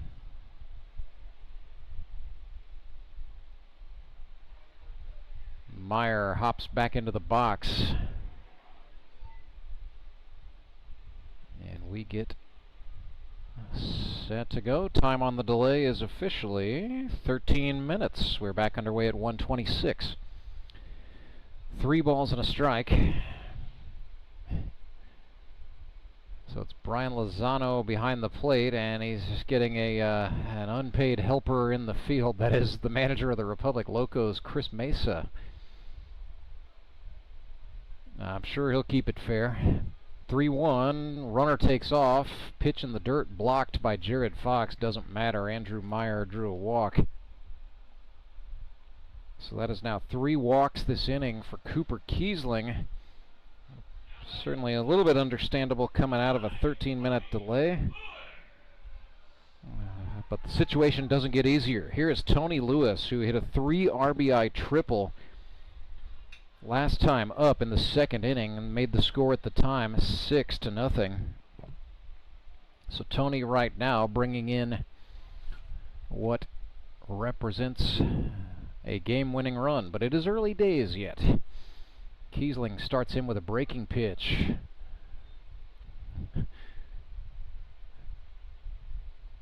.54 miles per hour, dipped into the zone, or out of the zone, ball 1. Kiesling came back with a sweeper that bounced in front of Jared Fox. Good block, keeping Josh Wilbanks, the runner, where he is at third base. So it's Wilbanks at third, Simpson at second, Meyer at first for the Mountain Ducks. Bases loaded. Showmen playing with the infield in. Tony Lewis flares one in the air into shallow right center. That drops down for a base hit. Wilbanks scores, and it's 10-4, good neighbor. The Ozark Mountain Ducks lead back out to 6. That is Tony Lewis's 4th RBI on the day. A little Texas leaguer, but with the infield in like that, would have been an exceptionally tough over-the-shoulder catch for Fitzpatrick. Just about impossible. And now it is a Burrell Behavioral Health mound visit. Branson manager Jacob Carlson is in from center field, and in fact he is going to make a Henry's towing pitching change, as that will send Cooper Kiesling packing. And he is going, he is wasting no time. He is going to the big man. It is time for Trey Turner, the Branson right-hander, coming on earlier than expected with 1 out in the 3rd. But Jacob Carlson's back was against the wall. He's going to have to figure out something later in this game.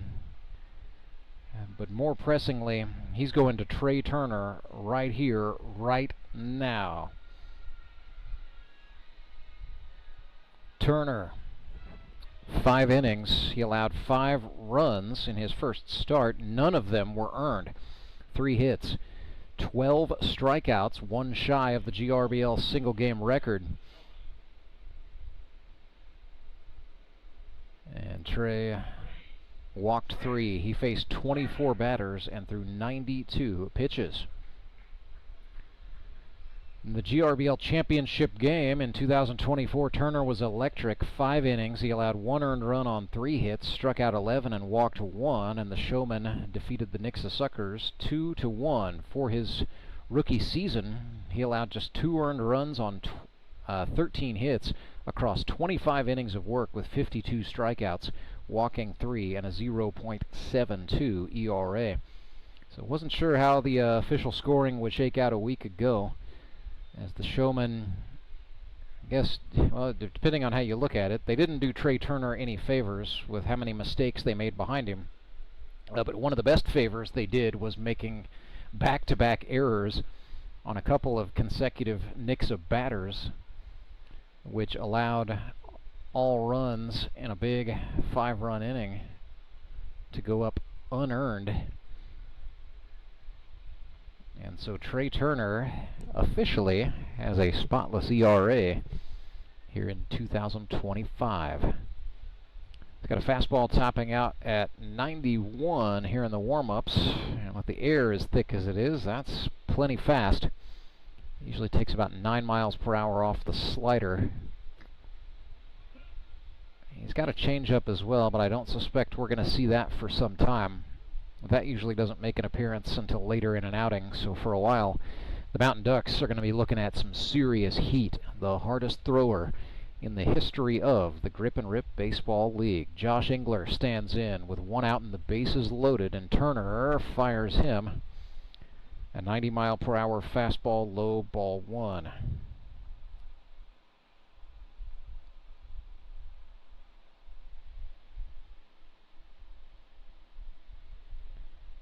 Engler looked at another heater for ball 2.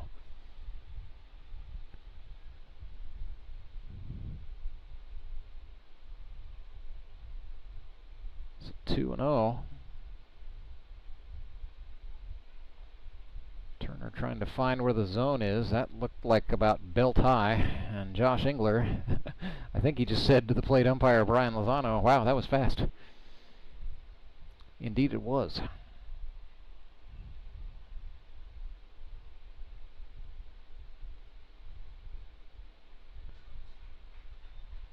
Trey pumped that one in there for strike 2 at 93 miles per hour. He hit 94 a week ago in his first start. Engler choked up a little bit here, 2-2. About half of a hand. Swings and just sort of, excuse me, slaps this one well over the net. But Josh stays in the hunt.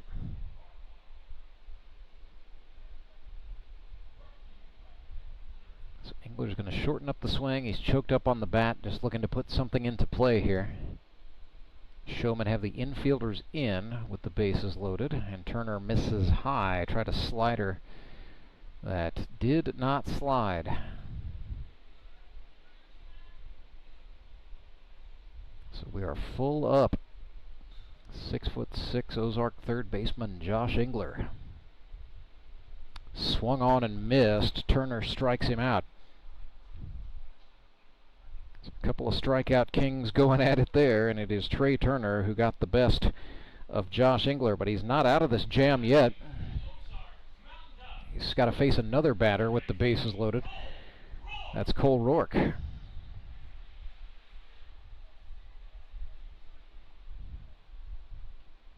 Roark 1 for 2 today with an RBI. Single out to center field in the first. 10-4 is our score. Ozark has scored at least one every time it has come to bat. Roark behind a fastball that time.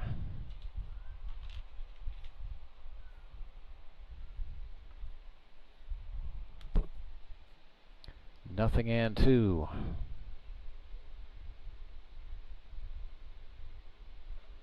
Down he goes. Trey Turner wiped him out with the slider. So 2 strikeouts for Trey Turner. Gets the Showman out of that inning. But Ozark scored 1 off an RBI single from Tony Lewis.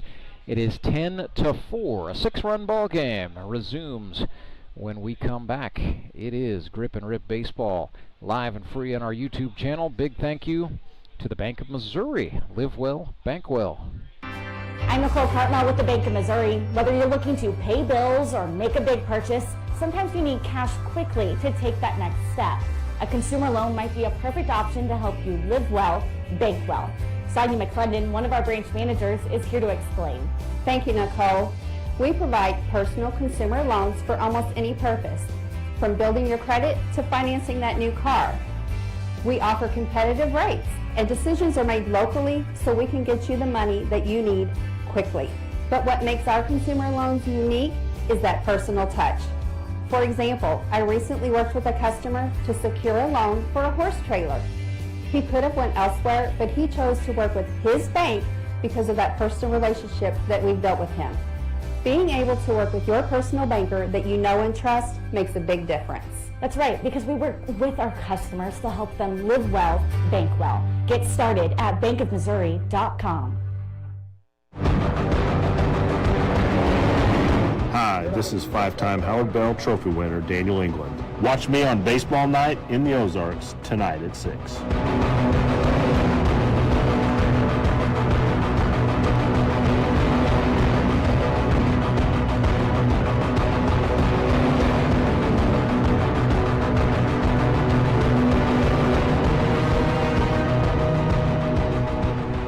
Indeed, Daniel England and the Moon City Mavericks go head-to-head with their crosstown foes, the Springfield Metropolitans, tonight at 6 on Baseball Night in the Ozarks. 10-4, Ozark Mountain Ducks have the advantage over the Branson Showmen. We have played 3 innings. Game started at 12:01 and was subject to a 13-minute injury delay.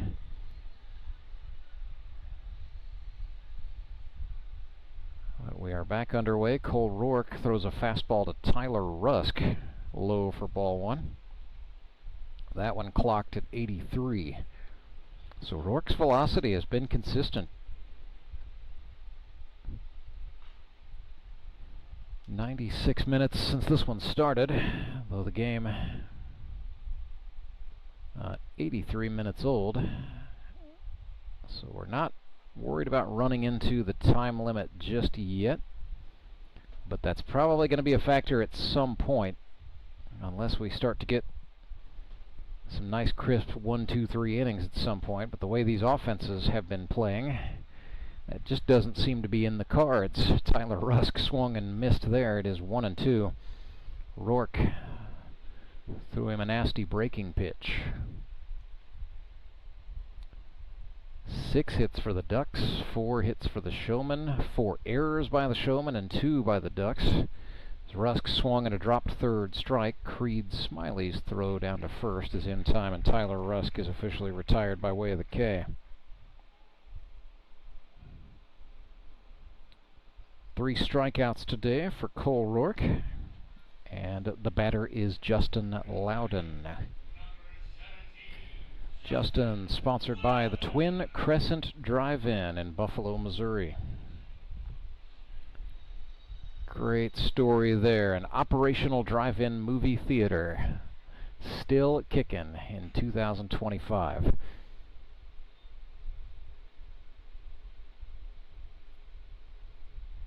Check out their social media channels, Facebook pages. Usually tell you what's playing and what the show times are each weekend.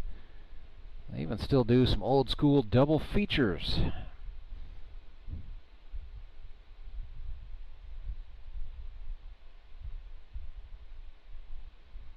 Nothing in 1 to the one they call Fruit Snacks. 0 for 1 today. Swings and grounds this one to the shortstop, Trey Simpson.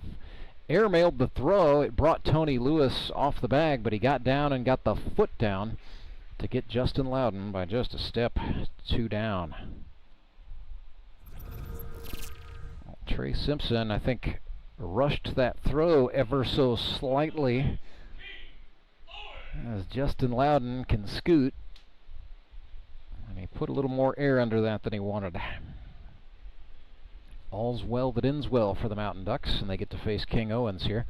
Sponsored by TryGetaways.com. That's TRIGetaways.com. King Owens looked at a called strike 1.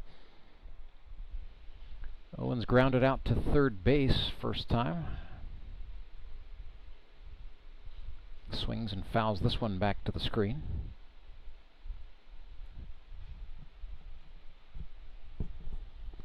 King 2 for 8 a season ago as a member of the Mountain Ducks. He's usually good to hit somewhere north of 250. 0-2 here. Wipeout slider attempt from Roark. Did not catch the zone, says the man in charge.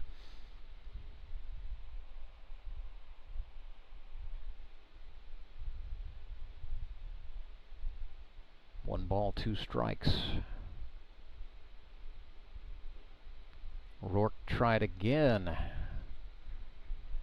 Same pitch. Looked like same result, just about. A little less sweeping action on that slider, but still ball 2. Deuces up here for Owens. 2 balls, 2 strikes, 2 outs. Nobody on. Roark worked to the inner half of the plate, and Owens pops it up. Ranging back into the outfield grass is the second baseman, Brett Gallion. He hauls it in and makes the catch. So that is, in fact, a 1-2-3 inning for Cole Roark and the Ozark Mountain Ducks. They get out of the top of the 4th unscathed, and so the score remains. Ozark 10, Branson 4. Back after this. Remanufacturing isn't just a process. It's a legacy. From the seasoned hands of our experts to the eager spirit of the new generation, we bridge the gap by bringing together knowledge and innovation. We are one team with diverse experiences. We are moving toward one goal to ensure our future thrives. We are on one mission to pass down wisdom and embrace the new, ensuring the earth flourishes for generations to come. We are CNH Reman.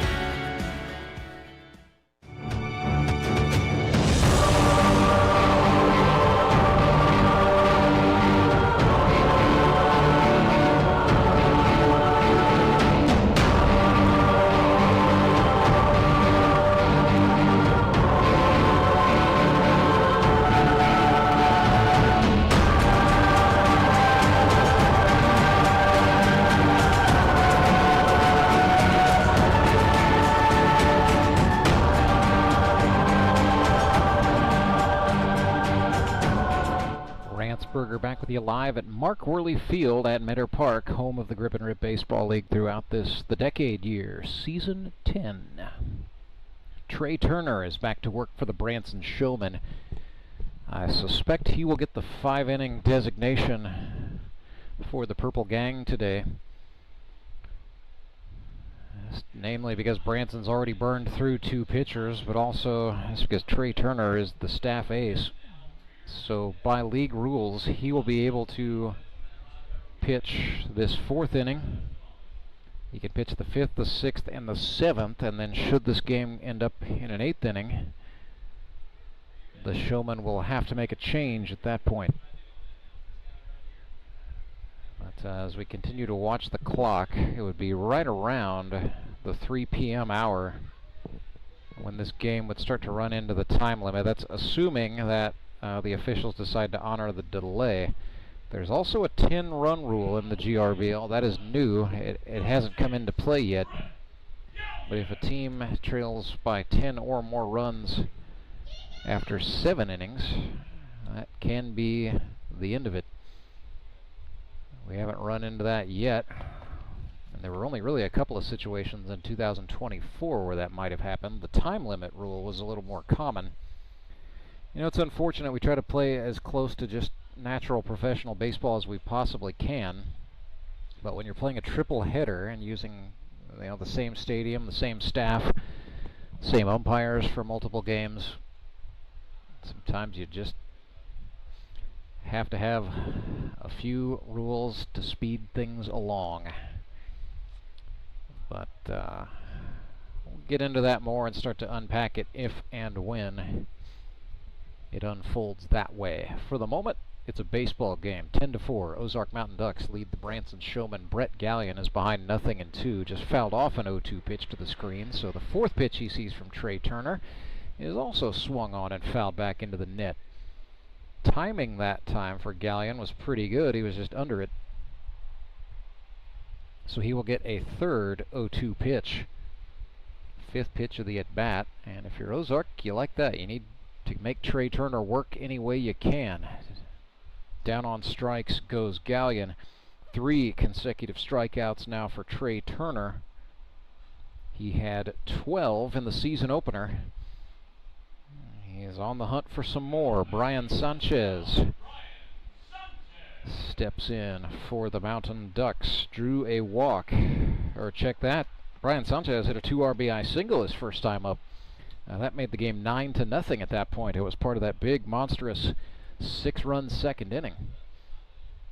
Apologies for crossing that one up. Woo! Sanchez did go around, says Brian Lozano. Thought he checked the swing at a high heater. No, sir. It is 0-1. Turner came back with a slider, and oh yeah, Sanchez tried to just check, and that ended up hitting his bat anyway. This is Brian back in. He's laughing. Does not use batting gloves, so back in there barehanded. Undoubtedly feeling it now. Here comes an 0-2. Down on strikes he goes. Turner wiped him out with a slider. 4 in a row for Trey, and the batter is Ben Hammett. Well, Trey Turner, one of several GRBL players who instructs the youth at the DBAT Training Center in Nixa, Missouri, where Ben Hammett and his wife Julie are the owners. So here you go. It's the employee pitching to the employer. I don't suspect he will be granted any mercy.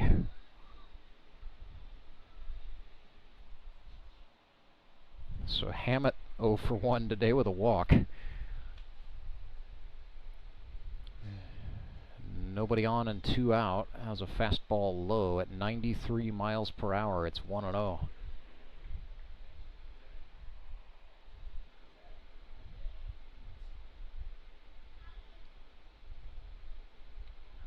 Oof, that one ran way in, and Jared Fox kind of popped up asking, where's the baseball?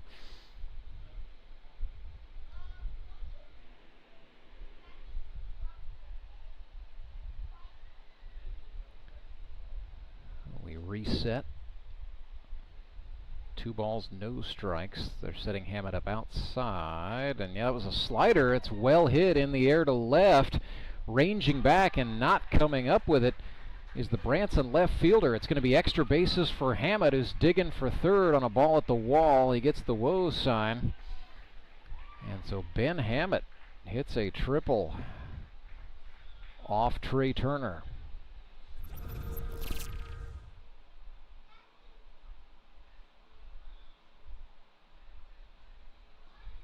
So the Mountain Ducks put another man into scoring position. They have loaded the bases in each of the first 3 innings. And here comes the Ozark catcher Creed Smiley, who was just introduced by his son Bentley over the PA. Sponsored by Air Services. And yes, in the Grip and Rip, sometimes kids get to introduce their parents. We put a live microphone on a child. Why not?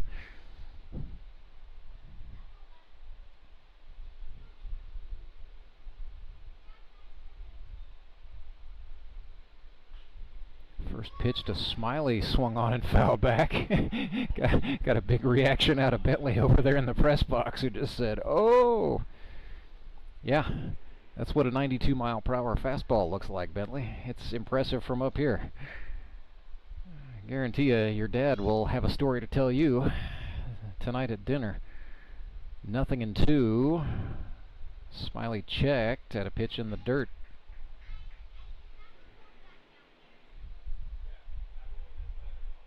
I think Bentley's mom, Caitlin, is wondering why he hasn't come back downstairs from the press box yet. Don't worry, he's hanging out. We got him.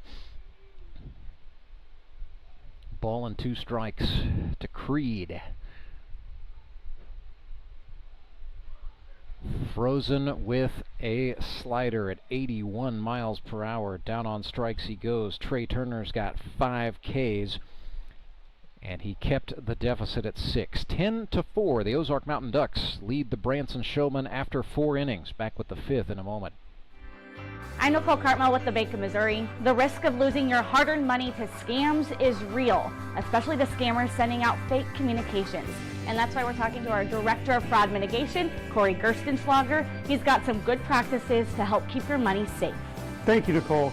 Yes, often we're seeing that people are being contacted by scammers through text message, phone calls, or emails, posing as legitimate companies or even your bank, trying to persuade you into providing sensitive information like passwords and things of that nature, sometimes even asking you to send them money.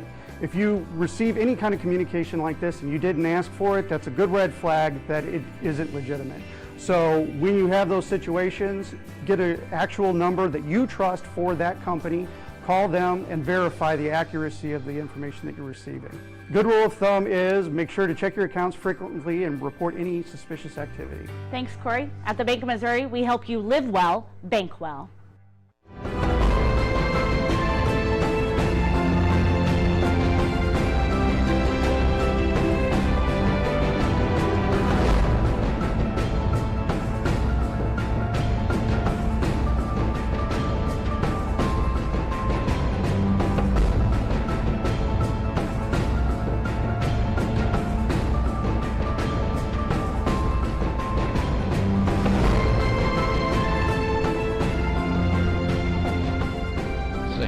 Towing pitching change for the Ozark Mountain Ducks. In the top of the 5th, they call on relief pitcher Mason Davis. So Cole Roark done for the day after conceding 4 earned runs on 5 hits.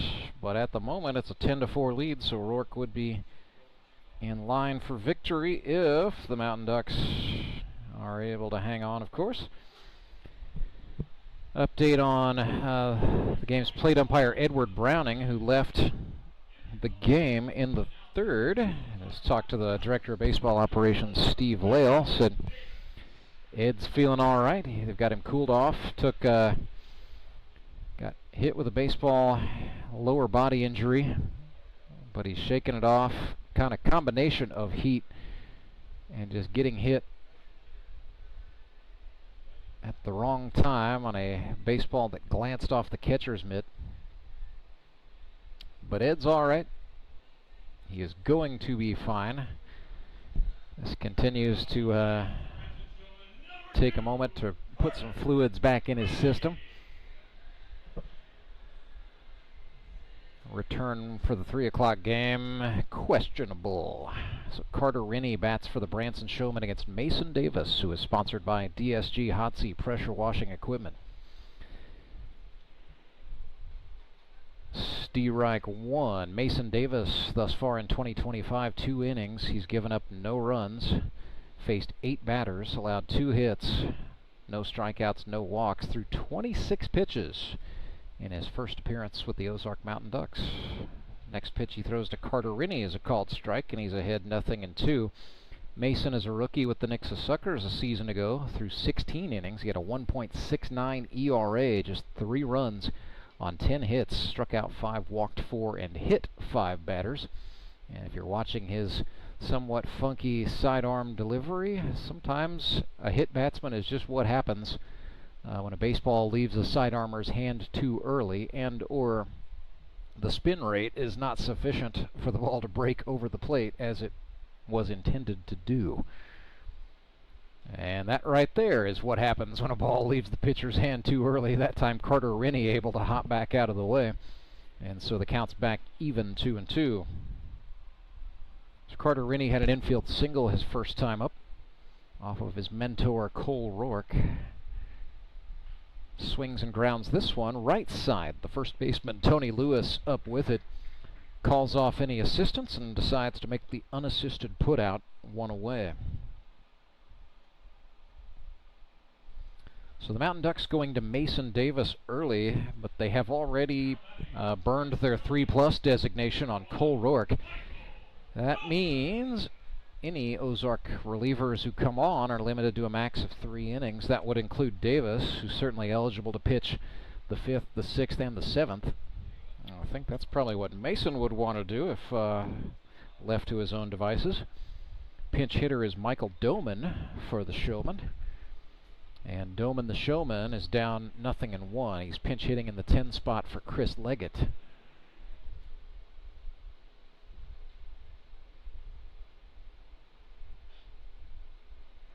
Davis runs one on the inner half to the left-handed Doman. Tried to bail out and sell that as a ball inside. Instead, he is down 0-2. So that the first pitch strike percentage very healthy right now for Mason Davis early in his outing.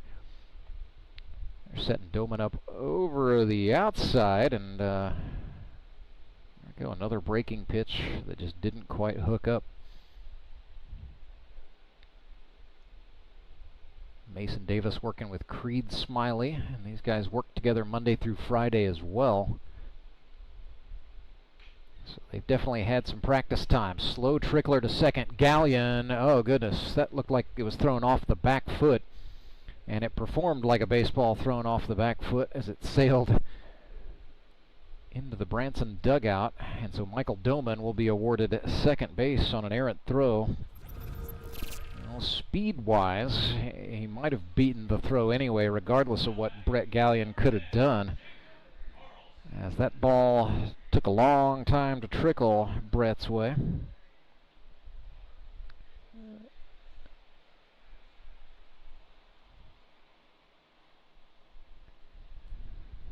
But a break for the Showmen, trailing by 6. Doman's in scoring position for his manager, Jacob Carlson.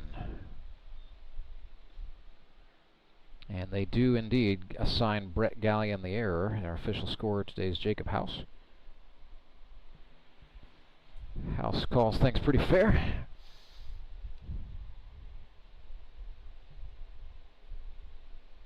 No debate from me. 1-0, Doman going for third. Smiley fires. Throw was in time. It just didn't quite stay in Engler's mitt. It's been a tough play for Josh, and a good job by Michael Doman sliding to the back of the bag. Good baseball all around there, but the end result is a stolen base for Doman the Showman. 2-0 to Jacob Carlson. I was hoping perhaps Michael Doman has gotten into Mason Davis's head a little bit. 1 out.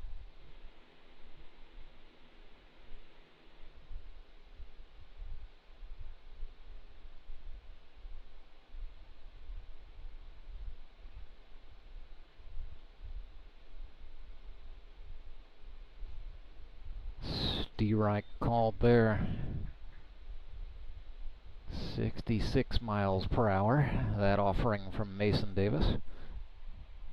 Believe that was the two-seamer.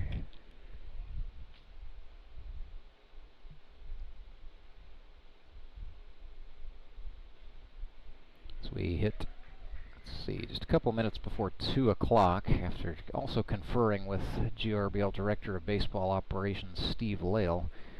We're not going to talk about the GRBL's time limit until at least 3:05 p.m. So that could affect the start time for our 3 o'clock game between the Nixa Suckers and the Republic Locos. But that's just the way the mop flops. So a walk issued to Jacob Carlson now creates first and third. And the batter is Jordan Fitzpatrick. Had an RBI single in the third. Feels like it was an age ago. It kind of was. But Mason Davis, we'll just see how aggressive he's going to be with big Fitz.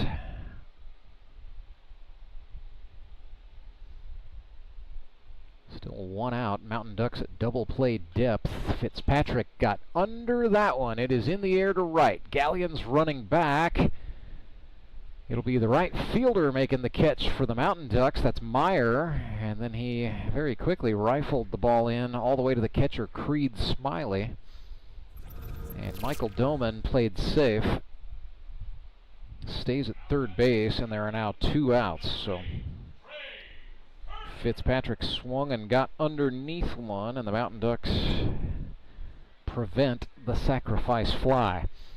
Situation doesn't get any less sticky for the Ozark mound man Mason Davis, now facing Trey Turner, who is 1 for 2 today with a home run. That came in the third. That made the score at the time 9-4.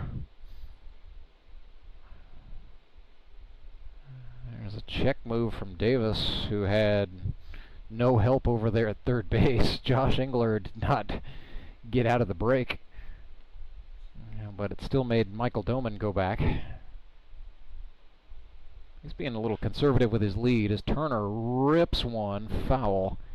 Loud strike down the left field line. That was hit with a lot of pace and not a lot of altitude, and it certainly exited Meadow Park in a hurry.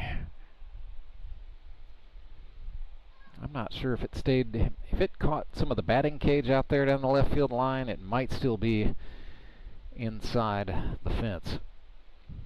0-1, a breaking ball inside. Turner got away. This looks like all the makings of a D-Bat commercial. You got Mason Davis pitching, Creed Smiley catching, Trey Turner batting. At D-Bat Nixa, you can book yourself for some private lessons from any one of these 3 gentlemen. Ball and a strike. I think Trey Turner would like to turn this into a commercial for himself as a hitting instructor. Smiley, of course, works with catchers, but teaches a little bit of everything. And Davis truly is a bit of a jack of all trades there at D-Bat. 1-1 breaking pitch. Again, Davis missed inside. And now he falls behind 2-1. Trey Turner's being patient. This is exactly what Mason Davis doesn't want. He's trying to get Trey up on the front foot. Trey is crowded in. Toes absolutely taking advantage of that. The line in the batter's box, rips one, and that's going to get through. Into left field it goes. RBI base hit for Trey Turner. He's got 3 in the ball game, and it is now 10-5 for the Showmen. Or 10-5 for the Mountain Ducks, rather. A run on the board for the Showmen. But Branson scores. Be an unearned run charged to Mason Davis, whose reward is to face David Edwards. 1 for 2 on the day. 3 for 7 for the season with a grand slam. No granny this time. Runners at first and second. Edwards was taking a grand slam swing at that breaking pitch. Strike one. I think he waited back as long as he felt like he could. And Mason Davis still tied him up.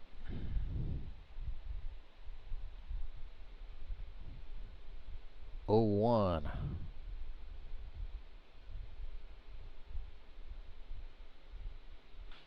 Edwards puts that one into center field. One hop, that's down for a base hit. Showmen are going to go ahead and send it.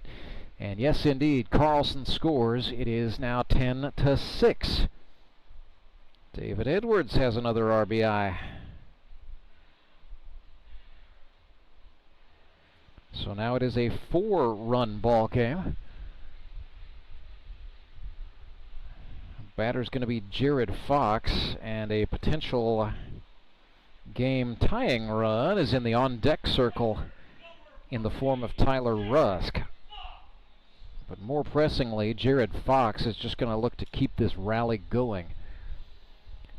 10-6. Showmen now with 7 hits. Mountain Ducks have committed 3 errors. 2 outs here in the top of the 5th, and Fox lifts this one to the gap in left center field.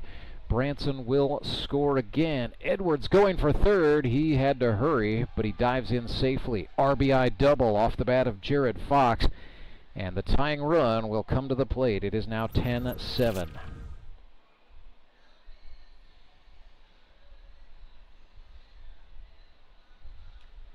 Well, Jared Fox, throughout his GRBL career, has had many a monumental RBI base hit. They're going to run for him. Houston Freeman coming on, and Fox can re-enter because he is the Branson catcher. It's going to be a Burrell Behavioral Health mound visit. Mountain Ducks bringing, well, everybody but the outfielders in to chat with Mason Davis. Assistant coach Clay Odell. He is number 7, you see there in the camera view. Out to chat with the entire infield. Ducks have their marching orders. And so with runners at second and third, first base unoccupied on 2 out, Tyler Rusk stands in. He represents a game-tying run for the Showmen. And his objective, while clearing the bases would be great, is first and foremost to just extend this inning. Swing and a drive foul way out in front of a Mason Davis pitch was Tyler Rusk, third-year man from Central Methodist University. Had about a 6-year layoff where he didn't touch a baseball before coming out to the GRBL in 2023.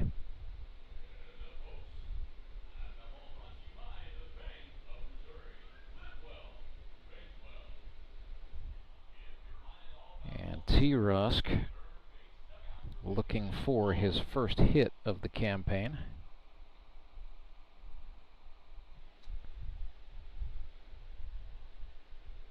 Down here, 0-2 after a couple of foul balls. Breaking pitch, fantastic job by Creed Smiley, the Ozark catcher. That was the full-on butterfly drop there, keeping ball 1 in front of him as they tried to get Tyler Rusk to chase a breaking ball down and away. He did not oblige, and so it is 1-2. Another breaking pitch. That was over the plate, and Rusk was under it. Tony Lewis, the first baseman, camps out, makes the catch, and he gets Ozark out of that inning, but not before the Branson Showmen do some damage to the tune of 3 runs on a walk and 3 hits, and an Ozark error for good measure. So the score is 10-7 in favor of the Mountain Ducks. We head to the bottom of the 5th. And we're back with more Grip and Rip Baseball right after this. Now I have all my HVAC has been upgraded. Everything's working smoothly. You know, again, that's why I use All Clear. I'm Bruce Porter. I own a company here in town called the Resource Center. We do insurance and financial stuff. So I'm not a plumber. We're busy. We have a really good staff. Just like Garen and his team, you know, we try to make a difference in the world. The last thing I want to do is be having to close my business because my plumbing doesn't work. When you use other companies, sometimes you'll get an accurate quote, and sometimes they'll have to come out more than once. And then it seems like you're always paying for this, that, or the other. So when you have somebody you can trust that's going to take care of your units or fix your plumbing when it's down, that's why I use them, because I can call them and they'll fix it. And I never have to worry about pricing. I never have to worry about what if I need them to come back. They've always been willing to come right back out and make sure it's right. We called All Clear. I'm glad we did.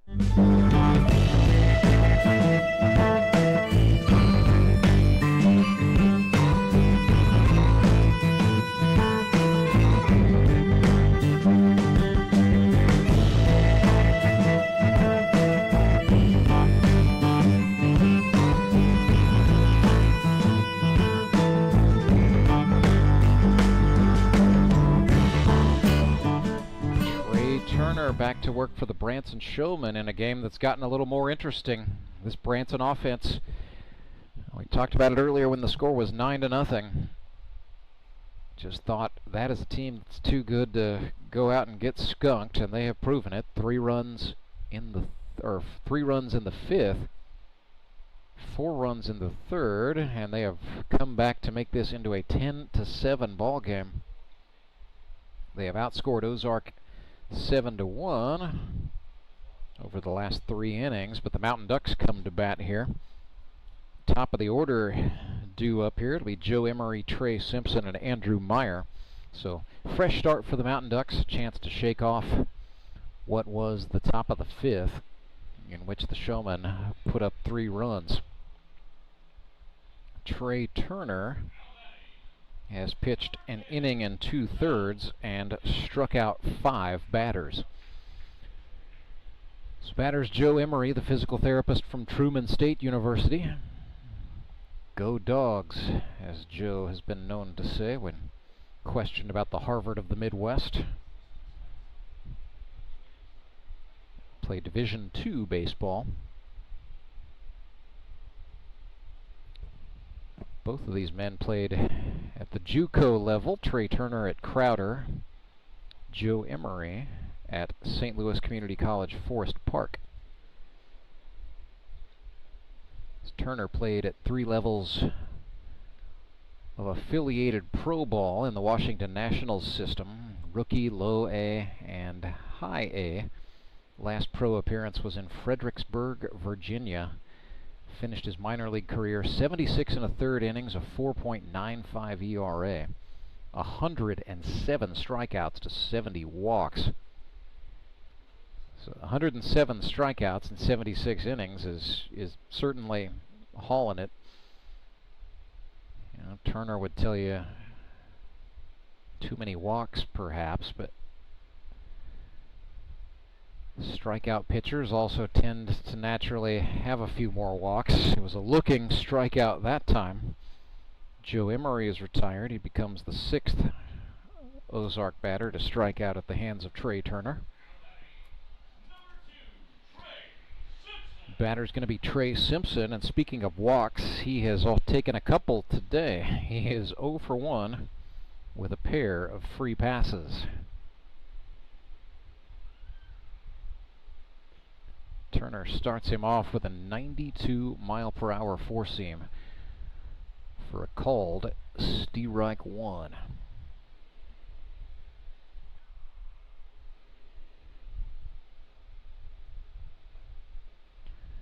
Make it 2. Swung and missed at 93 that time. It's a pretty typical approach from Turner. Just fastball, fastball, fastball. First time through the order. Might get a wipeout slider here. Nope, that was gas. the high heat to be specific, 94, and down goes Simpson. First time Trey Simpson has been struck out this season. That is now 7 strikeouts for Turner. And the batter is Andrew Meyer. He has also been the beneficiary of a couple of walks today. Has a couple of runs scored, but would most certainly like a hit, I think. Sponsored by the Bank of Missouri.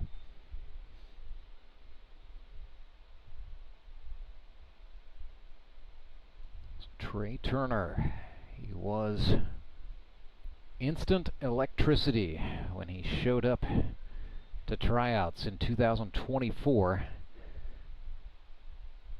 1-1 in an economy driven by attention. He absolutely commands it.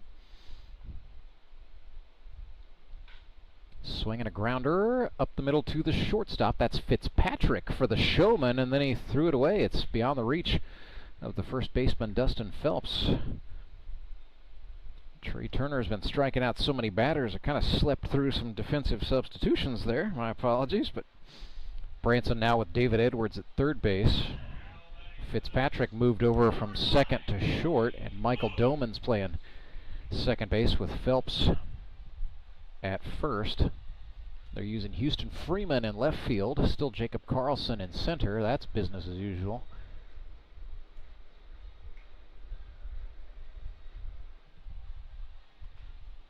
And that is not Justin Loudon in right. Swing and a miss by Tony Lewis. No stranger to velocity, former independent professional player.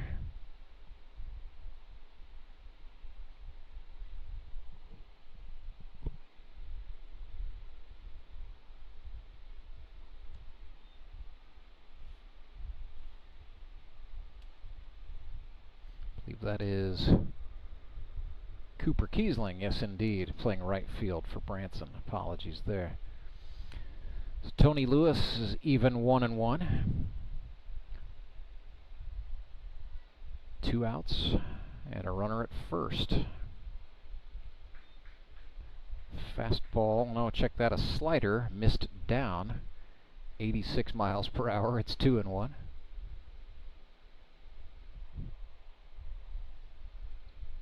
Tony admitted, yes, facing Trey Turner is a bit of a daunting task. He throws hard. Tony got way under that one. That ball is way up, just now starting to come down. And geez, about dropped Dustin Phelps into a crater, but the Showman first baseman hung on and made the out. So the Mountain Ducks retired. And that ends inning number 5. 10-7 is the score. Ozark Mountain Ducks lead the Branson Showmen. We're back with the 6th. The Fuel Forward app is a go. Fuel Forward provides quick and secure payments and everyday savings on fuel at your local Rapid Roberts to keep you moving forward. Download today and save up to 20 cents per gallon on your first fill-up. Then save 5 cents per gallon every fill-up after that. Driving just got a whole lot better thanks to the Fuel Forward app at your local Rapid Roberts.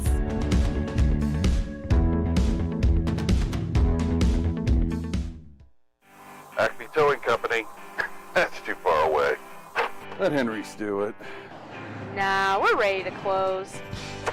Let Henry's do it. Henry's is ready to take your call right now. From compacts to semis, Henry is here to help 24/7. Save yourself the hassle and make us your first call. Henry's gets there fast, offering multiple locations to serve the Ozarks. When you're stuck on the side of the road, make the right call. Let Henry do it.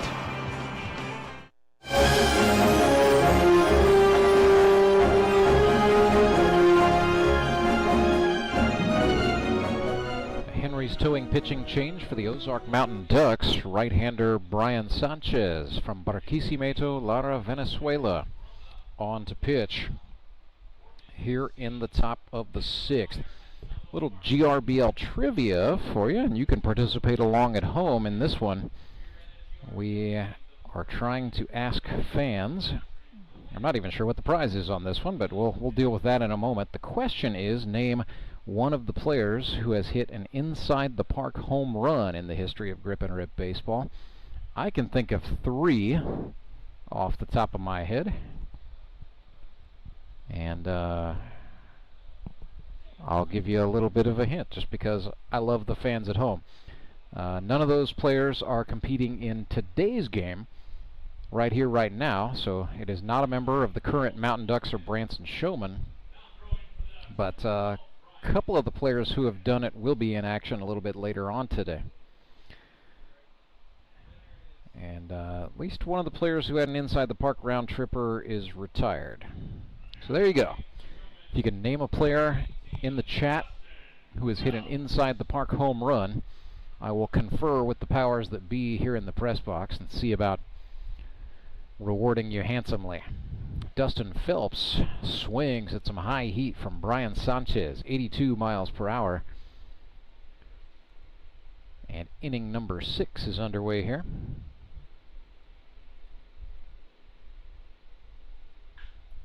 Phelps put the wood to it. That's going to trickle through. Out into left field it goes. Base hit. Just pretty as you please there from Dustin Phelps.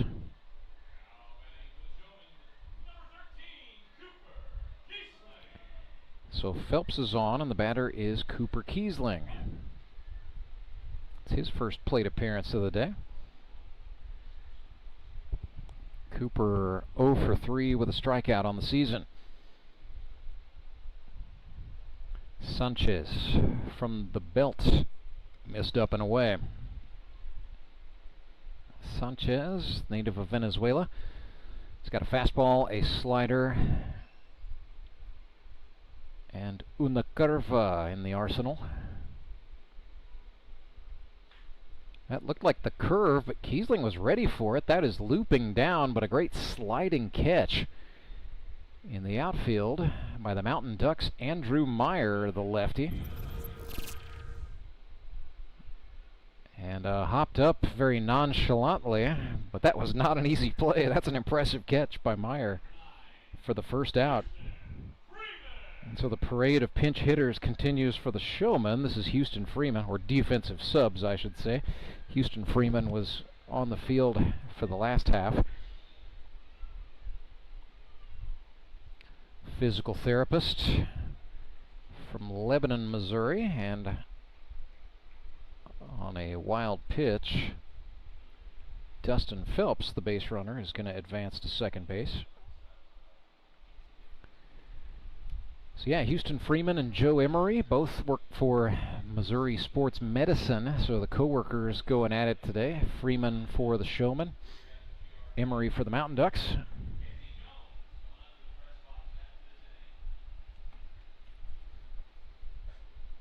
Sanchez threw a slider to Freeman, ball 2.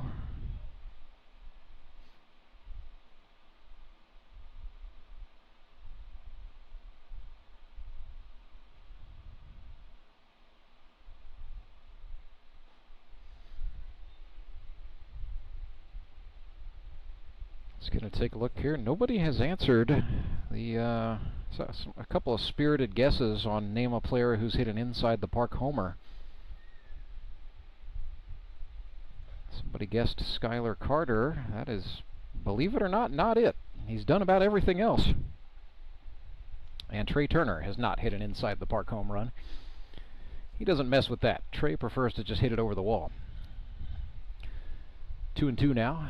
Brian Sanchez de Barquisimeto, Lara, Venezuela.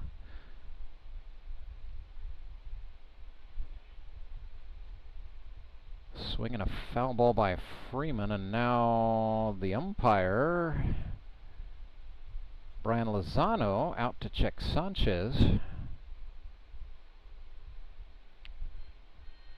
Okay, nothing nefarious. That was a foul ball that hit the catcher, Creed Smiley. So nice gesture there from Brian Lozano. Creed's okay. We'll do another 2-2. Dos bolas y dos strikes. Houston Freeman. El lanzador, Brian Sanchez. Foul ball will do it again. 2-2. 2-2.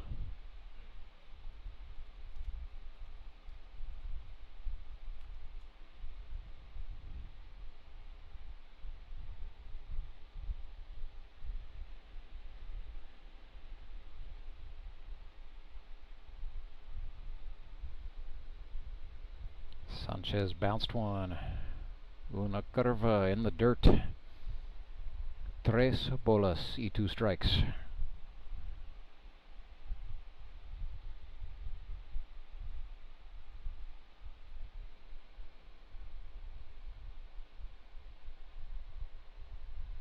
Payoff pitch. Un ponche, a strikeout.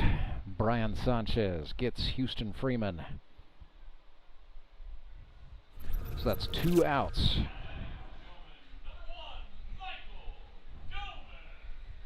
And it brings up Michael Doman. Doman the Showman. Michael Doman a los Showmen.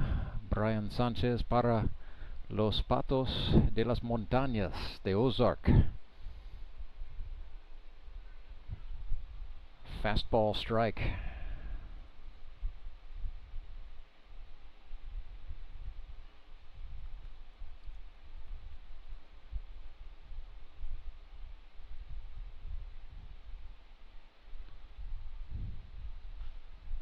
Una recta, foul ball.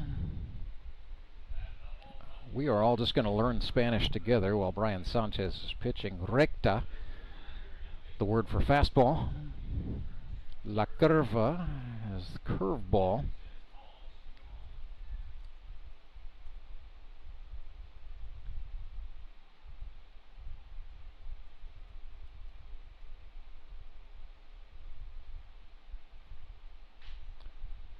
Swing and a blooper. It's going to stay on the infield. Mountain Ducks shortstop got there, but the throw not in time to get the speedy Michael Doman. So that'll go down as an infield hit for Branson, and the inning continues. 1st and 3rd. Primera y tercera.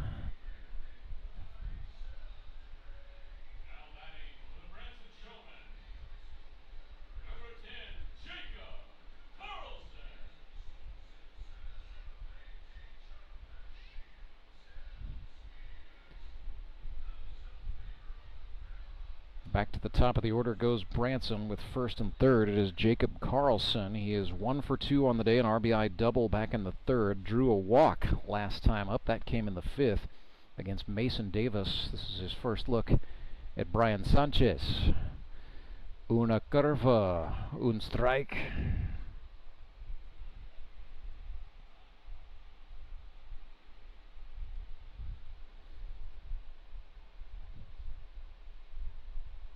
Nothing in 1.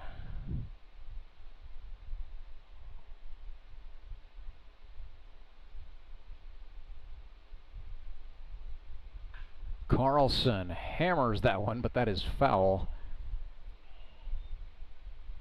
And so the at-bat continues.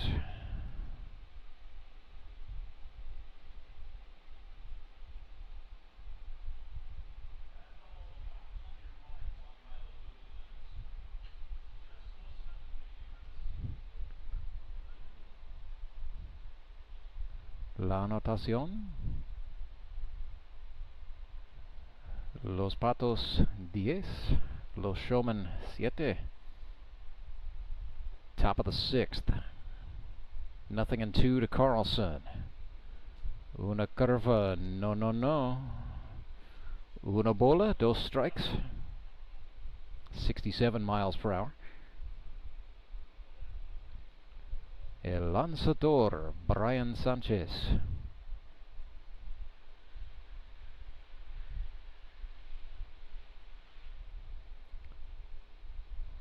Sets and fires, and Carlson fouls that off. We'll do it again.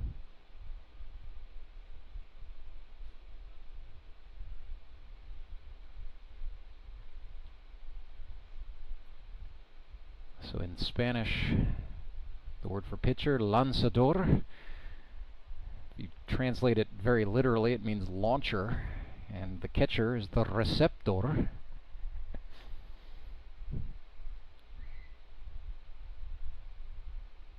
Woo!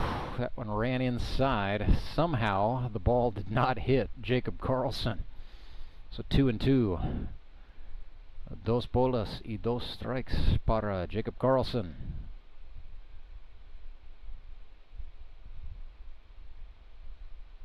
Brian Sanchez.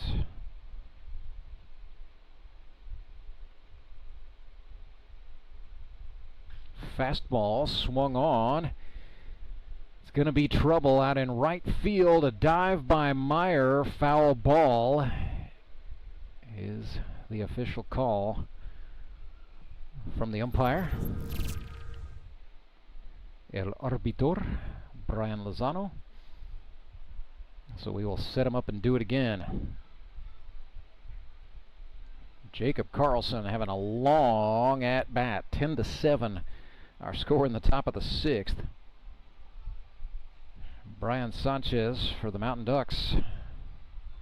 Los Patos de las Montañas. Trying to get out of this inning with a 3-run advantage.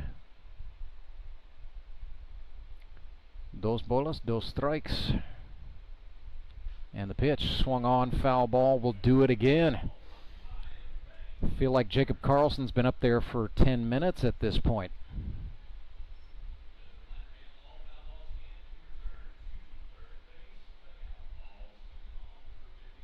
And Brian Lozano just said something to Brian Sanchez. And yeah, I've got Chris Mesa and Tony Lewis coming over there to make sure Brian understood that. Pretty much all of the GRBL Spanish-speaking power is on the field right now. So we will do another 2-2. Brian Sanchez, Jacob Carlson. Runner goes. Carlson swings. This is in the air to left. Back goes Hammett to the track. Oh, he dropped it. So the Showmen will score a run. That's Michael Doman. Throw to third, hit Jacob Carlson on the foot. And so he is safe. It is now 10-8.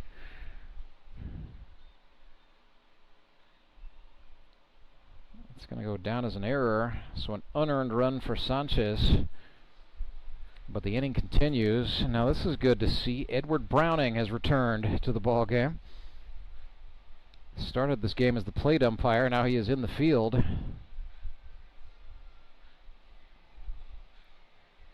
he is welcomed back.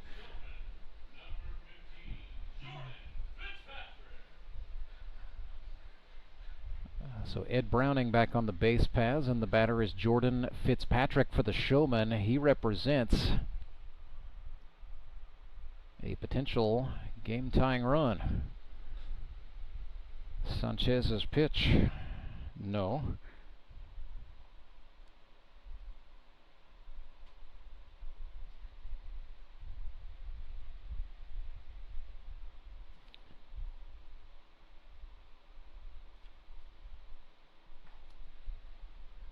Or check that. He represents a go-ahead run. It is 10-9.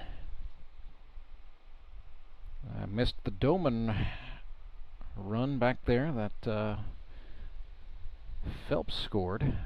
Apologies there. Yes, 10-9. That is correct. So the potential game-tying run is Jacob Carlson, and you look up there and you see it. If you're a Mountain Ducks fan, it's kind of hard to stomach that at one point your team led this thing 9-0. The Showmen on a tear. They have outscored the Mountain Ducks 9-1 over the last 4 frames. That's where the rally ends as Fitzpatrick goes down on strikes. Ponche para Brian Sanchez. So 10-9. Mountain Ducks lead the Branson Showmen, bottom of the 6th, on the other side of this break. When Gary and Sandra Henry started Henry's Towing nearly 5 decades ago, customers knew that Henry would be the guy coming to help. People would call and ask to let Henry do it. And as Springfield has grown, our family has grown as well, so there's always someone around to come help you out. Everyone at Henry's is a member of the family, fully trained and as dependable as the original. With a family this size, help is always right around the corner. So if you find yourself in need of roadside assistance, remember to call the name you've grown to know and trust. Remember to let Henry do it! Do you ever wake up and feel like you're already out of energy? I haven't felt that way since I started doing yoga. You do yoga? Every morning. Best change I've ever made. Try our community classes for only $8. Sumit's Hot Yoga. You are going to feel awesome!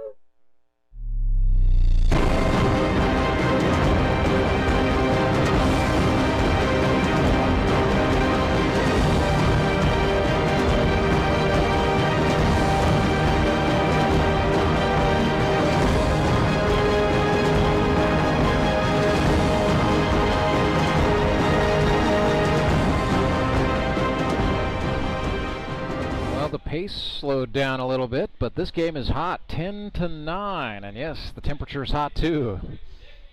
As we inch toward 97 degrees here in Springfield, Missouri, with the humidity, it's going to feel more like 105, and I promise you it feels more like 110 to 115 down there on the playing surface. But the Branson Showmen and the Ozark Mountain Ducks have suddenly found themselves in a close one. 10-9 is the score as we get ready to start the 7th inning. We're in a situation where we are about a half an hour away from talking about the time limit per league rules. This game had about a 20-minute delay.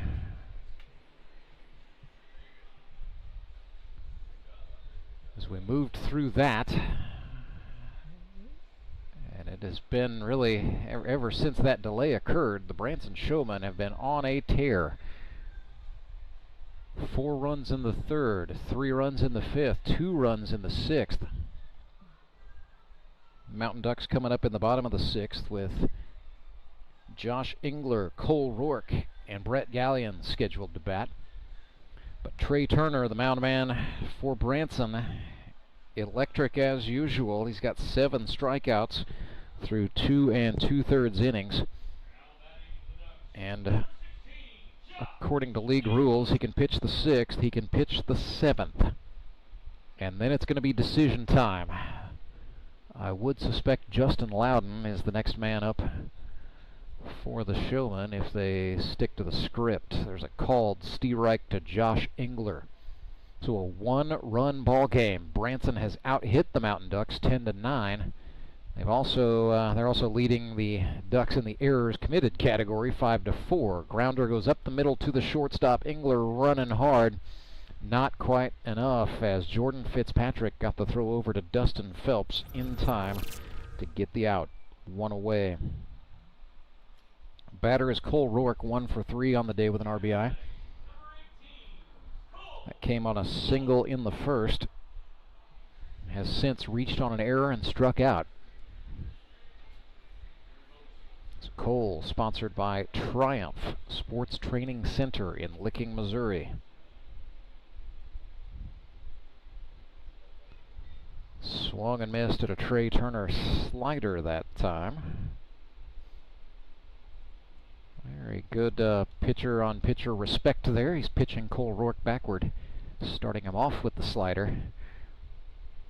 That was the heater. Roark got the bat to it, but he fouled it off sharply and is now behind 0-2.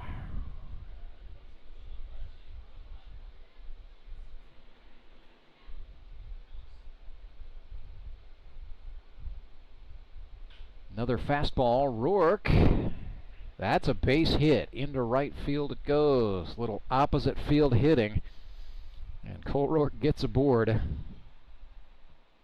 He and Trey Turner appear to be conversing a little bit, though those guys were talking before the game. Got in on some of that chat myself about 50 minutes prior to the first pitch. Good illustration of grip and rip camaraderie right there. Gallion fought that one off the other way. Roark twinkled the toes and got over it, and that is back-to-back singles out into right field for the Mountain Ducks. Right-handed hitters taking Trey Turner the opposite way, and the baseballs are finding their way through. So a little something cooking for the Mountain Ducks, who are looking to add to a one-run lead. They're going to pinch hit here for Brian Sanchez. This is Josh Wilbanks, the U.S. Marine and a barber from Douglasville, Texas, who now calls Reeds Spring, Missouri his home. Swung and missed at a Trey Turner fastball there. Wilbanks, his motto, discipline takes the pain away. Did combat tours in Iraq. Came back stateside, found his way into the league in 2020. His best season was as a member of the Branson Showmen. This is his first time with the Mountain Ducks, so new digs here in 2025. He's down 0-2, did not swing at a ball down, and then the ball got away from Jared Fox. Heads up stuff from Cole Roark. He said the ball was on the ground. Foxy didn't seem to want to pick it up, so I'm going to run. First and third. Opportunity making with that knocking at the door for Ozark. Ball and 2 strikes to Wilbanks. Runners on the corners. 1 out. Turner fires, and Wilbanks swings and fouls this one. It is looping. Foul. Just over the net. Into the seats in prime 50-cent foul ball territory for a young gun. The little girl is going to get that.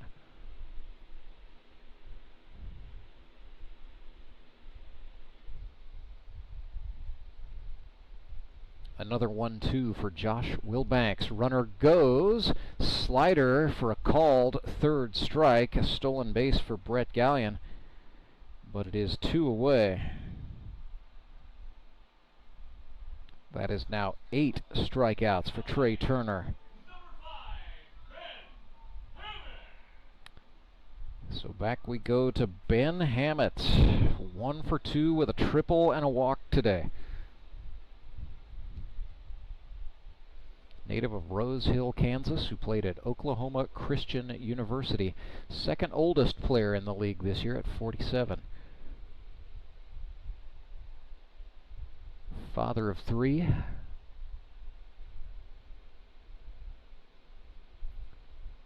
Swings and chops 1. Foul, third base side. Nicely handled by the Mountain Ducks third base coach Clay Odell. He's slated to come join us as part of the broadcast crew for our 10-9 ball game. We head to the stretch inning. It's next, right after this. Your local hot seat dealer is an expert with hands-on cleaning knowledge to help you select the ideal pressure washer for your job. Take confidence in knowing you have a resource for all your cleaning needs. Service can be scheduled in-house or on location by a factory-trained technician using genuine hot seat parts. Be sure to ask about scheduled maintenance plans, as well as a variety of accessories to clean more efficiently. And don't forget the soap. We have detergents for every cleaning need and have a bulk delivery program. Customized wash bays and mobile cleaning systems are also available.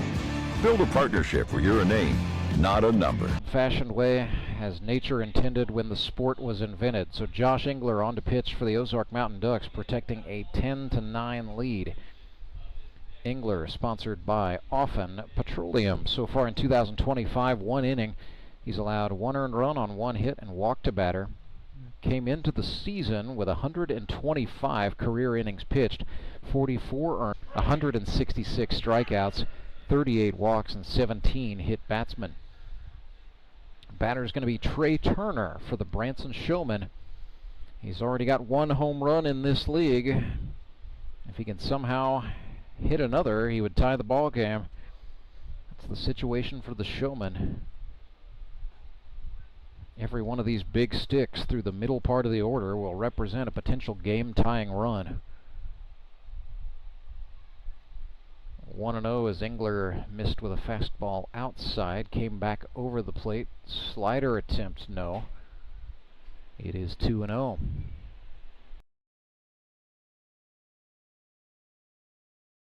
Runner draws a walk. Do our best to hang with you. Again, apologize for the technical issue. Just had a freak incident there, but we are back to full strength. Appreciate everybody bearing with us. And of course, big thank you to those of you who tune in and watch Grip and Rip Baseball week in and week out. We appreciate each and every one of our viewers as David Edwards walks in. Coverage of today's game sponsored by Central Bank of the Ozarks. So a runner has come on for Trey Turner. That's Carter Rennie off the bench. It's definitely not a speed downgrade. And the batter is Edwards. He represents a go-ahead run here in the top of the 7th. We're starting to inch toward talking about the time limit, even with the allowance for the delay that occurred earlier in this game. And so with that, I will just prepare everyone mentally that this one may not go a full 9 innings. But per league rules, in effort to keep things on a reasonably decent schedule, to get our triple header in the books before midnight, that's what we do. Typical time limit for a GRBL game is 2:45. And significant delays, whether it's for weather or for injury, are of course not counted against that limit. But it will still be about 18 minutes before we hit the mark where we would not start a new inning. There would never be a case where we would just say dead ball game done. But we would reach a threshold in which a new inning would not start. So that's the situation. We're 18 minutes from that. Josh Engler facing David Edwards for the Showmen. 2 balls and a strike. Engler's pitch swung on and missed. Got David with a high slider. It's now 2-2. David Edwards not doing much to help the time limit as he took a long 2-strike stroll out of the box, back into the box. Now back out of the box. He's a hitter who takes his time. Burning daylight, says the man in charge, Brian Lozano. Edwards back in, crowding forward in the batter's box. I don't see that a lot in the GRBL. 2-2, swung on ground to the shortstop. Flip by Simpson for 1. Throw across to Kendrick is in time. That's Tony Lewis playing second base now for the Mountain Ducks. And they turn with a 6-4-3 double play. That is 2 double plays in the ball game. Both by Ozark, both by way of the 6-4-3. And the batter is Jared Fox. So Fox had an RBI double his last time up. That made it 10-7.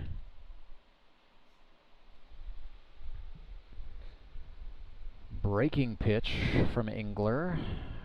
No, that was a 2-seam fastball at 85. It was ball 1.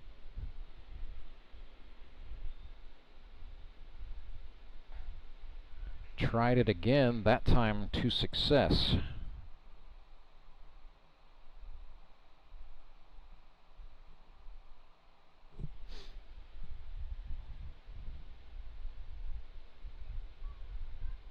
One offering swung on, fouled back, so Jared Fox falls behind. Graduate of Missouri S&T. Joined the Grip and Rip in its 3rd season, 2018. He was a member of the Sumit's Hot Yoga Yogis for his first 2 years. He's played for Moon City, for Republic, for Branson, for Republic again, and now back to Branson. So 3rd season with the Showmen, his 8th in the Grip and Rips. That's a hopper to the Mountain Ducks first baseman Austin Kendrick, who's been limited with some knee problems. Good to see AK out on the diamond, and if you're a Mountain Ducks fan, good to see AK make the unassisted put out there. So a walk started the inning for Josh Engler, but a double play means he has faced the minimum. And we go to the 7th inning stretch with the score. The Ozark Mountain Ducks 10. The Branson Showmen 9. And in the Grip and Rip Baseball League, it's the Sumit's Hot Yoga 7th inning stretch. At Sumit's Hot Yoga, you are going to feel awesome. I need a change. My workouts are too boring. Oh, I've got an amazing workout for you. Hot yoga. I've lost weight and I'm more flexible. Try our community classes for only $8. Sumit's Hot Yoga. You are going to feel awesome. Take a breath. Here's your Be Well moment with Burl Behavioral Health. In a world that requires us to be in constant motion, we can focus on moving our bodies in ways that restore us instead of deplete us. Let's listen to our bodies and briefly stretch in ways that fit what we need. Take a deep inhale and a long exhale out as you gently stretch your neck, your shoulders, or your arms. We deserve to build physical rest into our daily routines. For more wellness, visit BeWellCommunity.org.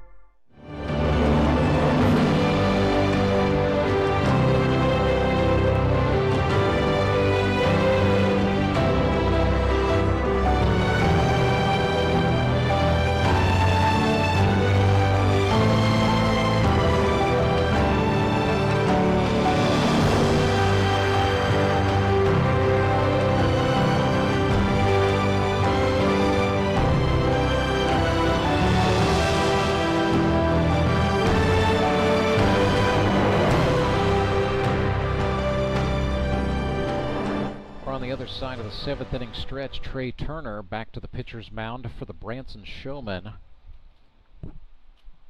And Trey came on with one out in the third, so this bottom of the seventh is the fifth and final inning in which he is eligible to work. Branson's going to have a decision to make after that. I don't see anyone up getting loose just yet, but as the way this game has gone, it's probably not time to start warming up anybody else yet. But assuming Turner gets through this seventh, they will have to bring someone else on for the eighth. Batter is Creed Smiley for the Ozark Mountain Ducks. He is the number 10 man in the order. So Ducks looking to turn it over here and add to a 10-9 advantage. Creed Smiley, sponsored by Air Services. He's from Republic, Missouri. Republic High School. Had a short stint at Labette Community College. 0-1 to Turner. Swung on, and that is into center field. And the Creed Smiley cheering section over on the third base side of things responds accordingly. That was a nice piece for Creed Smiley, his first hit of the day. Single into center field, and he's on. For Joe Emery, Mountain Ducks will courtesy run for the catcher, so Mason Davis coming back off the bench. He will run. And Joe Emery will stand in against Trey Turner. Fastball, Reich. Jared Fox shook his throwing hand. I don't know what that was about. I would expect him to shake his glove hand after catching Trey Turner. 92-mile-per-hour heat for a called strike two. Trey Turner is must-see viewing on any device. And in his final inning of work, he's dialing it up. Joe Emery stays in the hunt as he fouls one off there.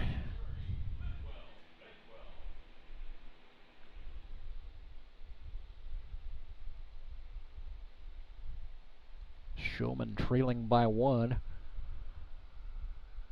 Mountain Ducks looking for some insurance. Emery pokes one. That's going to get through. Into right field it goes. So the Mountain Duck hitters continuing to work on the right side of the Branson defense. Got a couple of singles in the sixth. Came away empty-handed. And that is back-to-back base hits here in the bottom of the seventh. It sets up first and second for Trey Simpson. 0 for 2 today. Has walked twice. So the on-base percentage still very, very healthy for Trey. However, he struck out in the fifth. last time he met Trey Turner. 1-1 here in the War of the Trays. Trey Turner for the Showmen, Trey Simpson for the Mountain Ducks. Turner's pitch, little delay on the leg motion there, trying to throw off Trey Simpson's timing. I think it threw off Trey Turner's timing because the pitch was well out of the zone. 2 balls and a strike.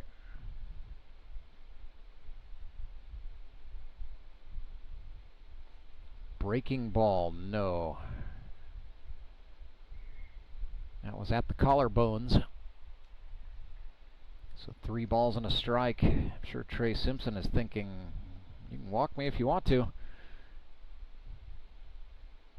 And it's a wild pitch. It gets away from Jared Fox. Runners took off, but nothing beyond what they would have gotten with a standard walk. So single walk, nobody out. Mountain Ducks in some business against the Branson ace.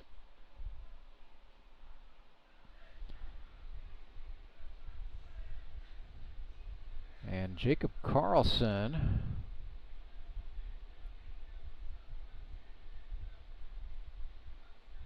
well, I think, what are we doing here? Are they calling the game?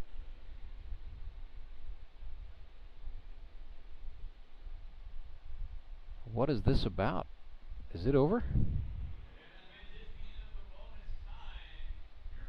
They are calling it right here, right now. Wow. I hate the timing on that, but they are calling ball game. So Steve Lale, Director of Baseball Operations, down on the field talking with the umpire.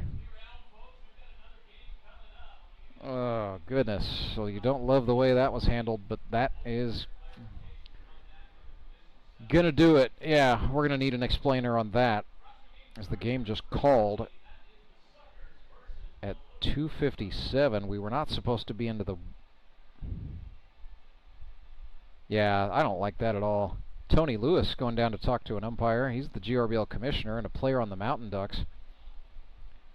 Bases loaded in the middle of it, like... Yeah, I just need a clarifier. I'm just going to be quiet before I get myself into some real trouble. So 10-9, final score. Ozark Mountain Ducks defeat the Branson Showmen. Elite Promotions Elite Performer of the game is going to be Tony Lewis for the Ozark Mountain Ducks. 2 for 3 on the day with 4 runs batted in, including the run that stands up as the game winner. So Tony Lewis, your Elite Promotions Elite Performer of the game.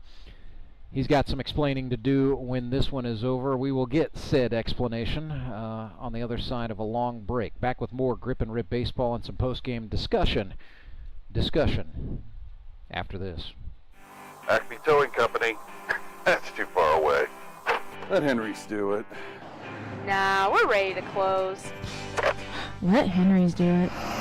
Henry's is ready to take your call right now. From compacts to semis, Henry is here to help 24/7. Save yourself the hassle and make us your first call. Henry's gets there fast, offering multiple locations to serve the Ozarks. When you're stuck on the side of the road, make the right call. Let Henry do it. I need a change. My workouts are too boring. Oh, I've got an amazing workout for you. Hot yoga. I've lost weight and I'm more flexible. Try our community classes for only $8. Sumit's Hot Yoga. You are going to feel awesome. The Fuel Forward app is a go. Fuel Forward provides quick and secure payments and everyday savings on fuel at your local Rapid Roberts to keep you moving forward. Download today and save up to 20 cents per gallon on your first fill-up. Then save 5 cents per gallon every fill-up after that. Driving just got a whole lot better thanks to the Fuel Forward app at your local Rapid Roberts.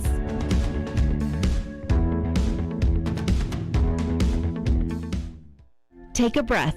Here's your Be Well moment with Burl Behavioral Health. You're invited to pause and feel connected.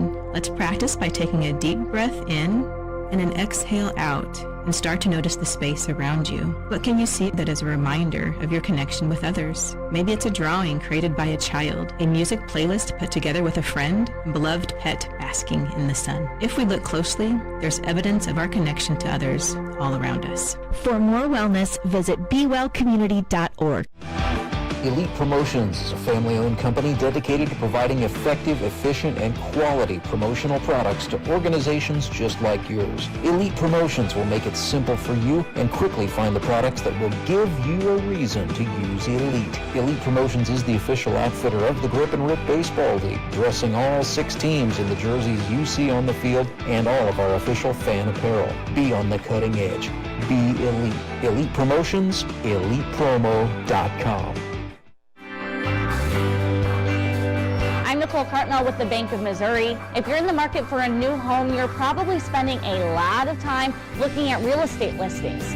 But there's one main thing you need to do to narrow down your search. Get pre-qualified for a home loan. Mortgage loan officer Shannon Meissner is here. How does this help you to live well, bank well? Getting pre-qualified for a mortgage loan is definitely your first step. Pre-qualification allows you to determine early on how much money you can borrow to purchase a home in connection with your monthly budget. This way you know what homes to be watching the market for. We have lots of different loan options to fit everyone's unique needs. This way we can help you accomplish your homeownership dreams and goals. And the best part about pre-qualification is there's no cost. It's quick, easy, and it makes you a smart buyer.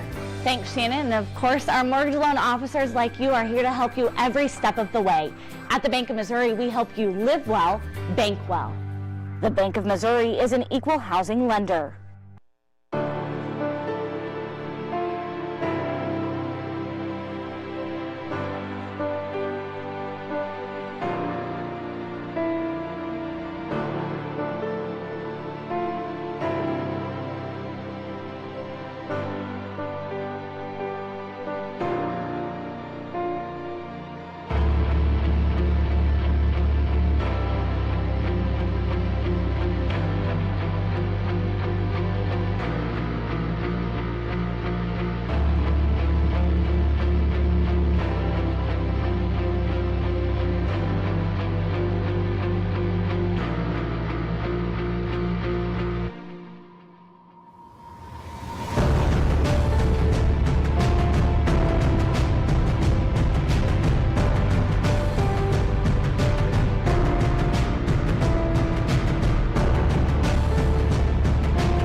Back with you live at Meadow Park, where the Ozark Mountain Ducks are winners 10-9. It has been called final. We'll talk with our Elite Promotions Elite Performer of the game, Tony Lewis, here in just a sec. But pleased to be joined by a Mountain Duck who is working hard out there today with the catcher's gear on. That would be Creed Smiley, and then we've got Bentley Smiley up in the box with us as well. Bentley, we'll get to you in a second, but I'm gonna chat with your dad. All right. So Creed, first of all, got a big hit there in the 7th inning. You finish the day, you end up 1 for 3 with a walk. But let's talk defense, since that was really the big story for you guys early on. You're catching Cole Roark. Yeah. You know, what can you tell me about, definitely a rough spot there in the 3rd, but you came back, got a 1-2-3 inning with Cole there in the 4th. You know, what was the communication like? Did you say anything to the big guy to settle him down there? Honestly, he was pretty in it. Altogether anyways, really, it was just kind of some talking about keep it low. We know that the Showmen are some pretty big guys and like it high, so we definitely try to take that to our advantage and kept the ball low. Really, that was the most big talk. Yeah, no, like Cole Roark was very excited to work with you, but I haven't gotten your side of the story. Were you excited when you saw the roster and found out like that was one of the pitchers you were going to be working with? Yeah. So I've never met Cole. Yeah. So to hear that he definitely wanted me was pretty exciting. And I was pretty blessed for that too as well. I mean, he got me in here to play, and that's all I can ask for.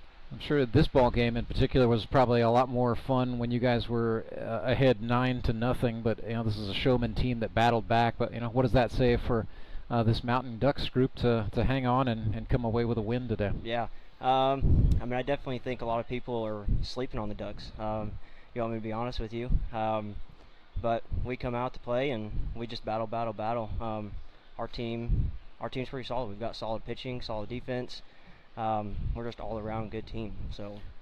No, you're not a stranger to the grip and rip. You were sort of recruited into this thing. I met you at a game last year, as a matter of fact. Good friend Logan Rycraft said, yeah, Creed's going to play next year. And I was like, well, I mean, I hope it happens. We hear that from a lot of guys. But you actually, you're a man of your word and did come out and play. Yeah. So what has that been like? What does it mean for you to come out? And I know you're an instructor at DBAT, but it's, playing is a lot different than instructing, I'm sure. So what does it mean to you to put on the gear and come out here and play again? It's been such a blessing, honestly, to be able to come out here and play the game I love. And my son Bentley, he's never got to watch me play baseball, so this is a whole new thing for him, and it's super exciting to see him excited about it.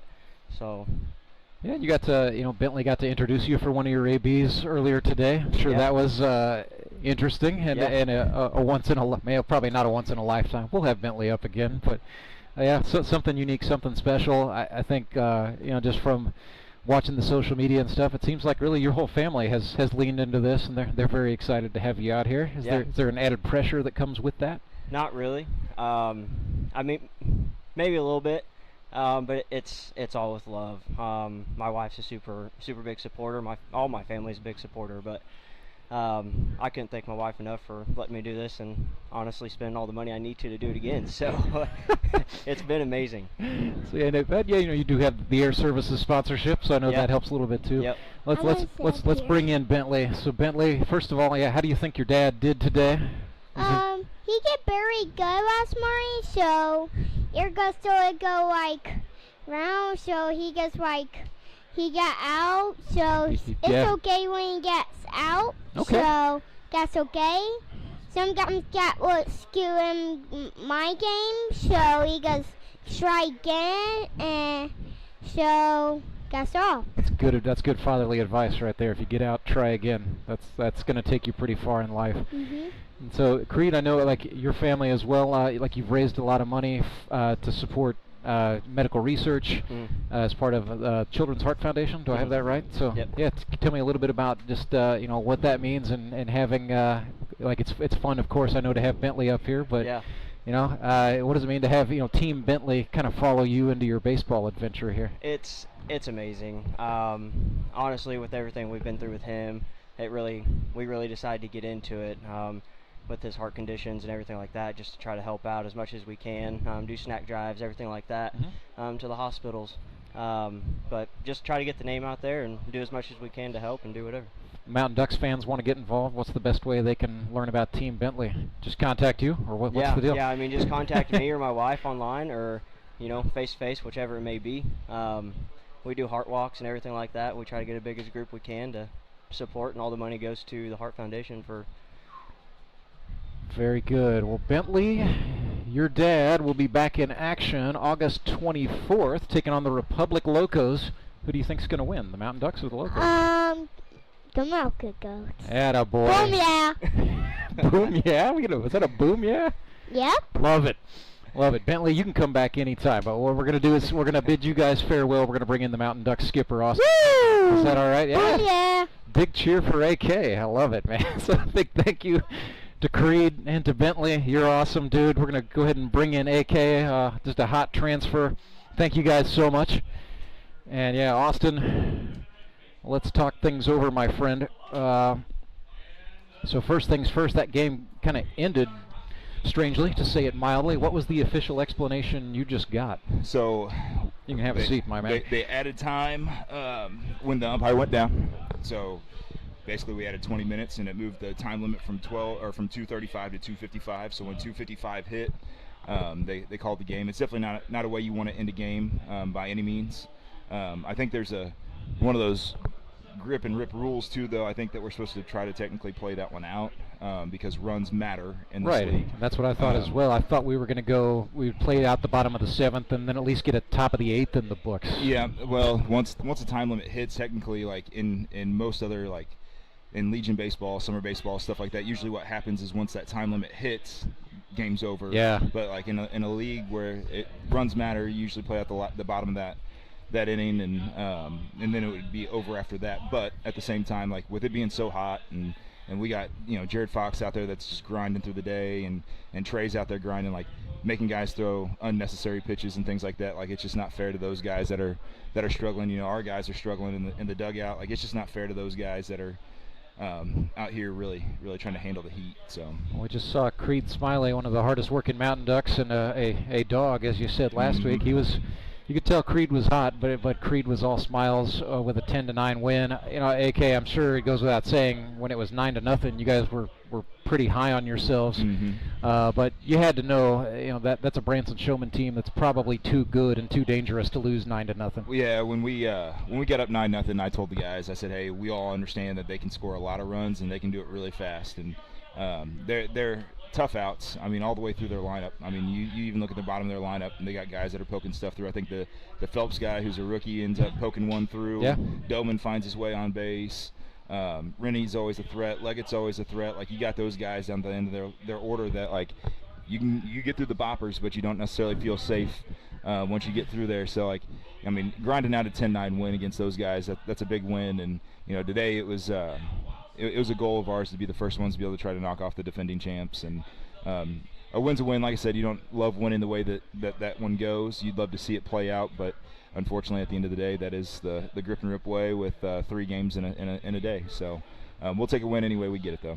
Got a couple more players I want to ask you about, but just AK, I know you've been managing in this league a long time. We've seen you have a few times where teams have taken off to 2-0 starts, and you know, wins in August are nice, but wins in October are what separate good teams from champions. So, you know, what's going to be the message to your guys as you get ready for week 3, now tasked with protecting first place in the GRBL South? Stay focused. I mean, just stay focused on what we do. The teams that are really good, they focus on themselves. They focus on handling the things that they need to handle, and you know, making the plays that they need to make, throwing the pitches that they need to throw, get up there and having great at bats. Like, it's just staying focused. I mean, I think the good thing is for the majority of our team, we've got a lot of guys in there that have been around this a lot, and they understand, and a lot of guys that have won a lot of games. Yep.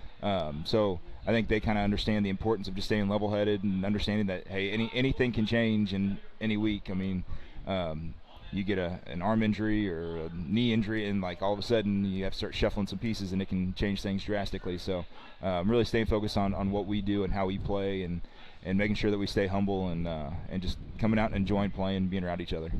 So Josh Engler comes on to pitch the 7th for you, and what ended up being a tremendous, and ended up being a save, right? He comes on and gets you, you know, he faces the minimum and gets 3 outs. And I know, you know, Josh is in a comeback year. He's not wanting to go be a 5-inning pitcher anymore, but, you know, how big is that, and what an ace in the hole is that for you to be able to bring on Josh Engler when a game is close like that? That's huge. I mean, that's what Tony and I have talked about, you know, and I've talked with my pitching staff too about kind of how we want to approach the game. And you know, there was talks about, do we roll Brian Sanchez in as a closer? Do we roll Engler? And I said, you know, when you've got one of the most decorated pitchers in GRBL history, you got to put him in those big spots, and he wants to be in those big spots, and he might be, once we build him back up a little bit, he might be a 5-inning guy at times if we can relieve Cole a little bit. And but all I know is it's really nice just having a lot of faith and a lot of confidence in that guy that's going to go out there and close out games, because he's pitching a lot of big games, and he's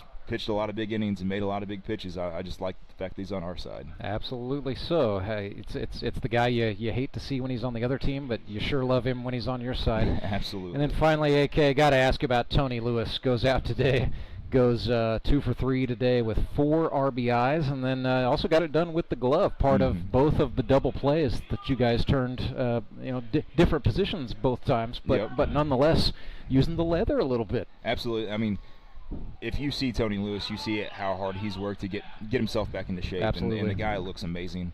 And he's out there and he feels good. Like, you can just tell he feels better than he has in the last couple seasons. And in the last couple years, he's hit balls really hard, and really, like, it just seems to always find the glove somewhere.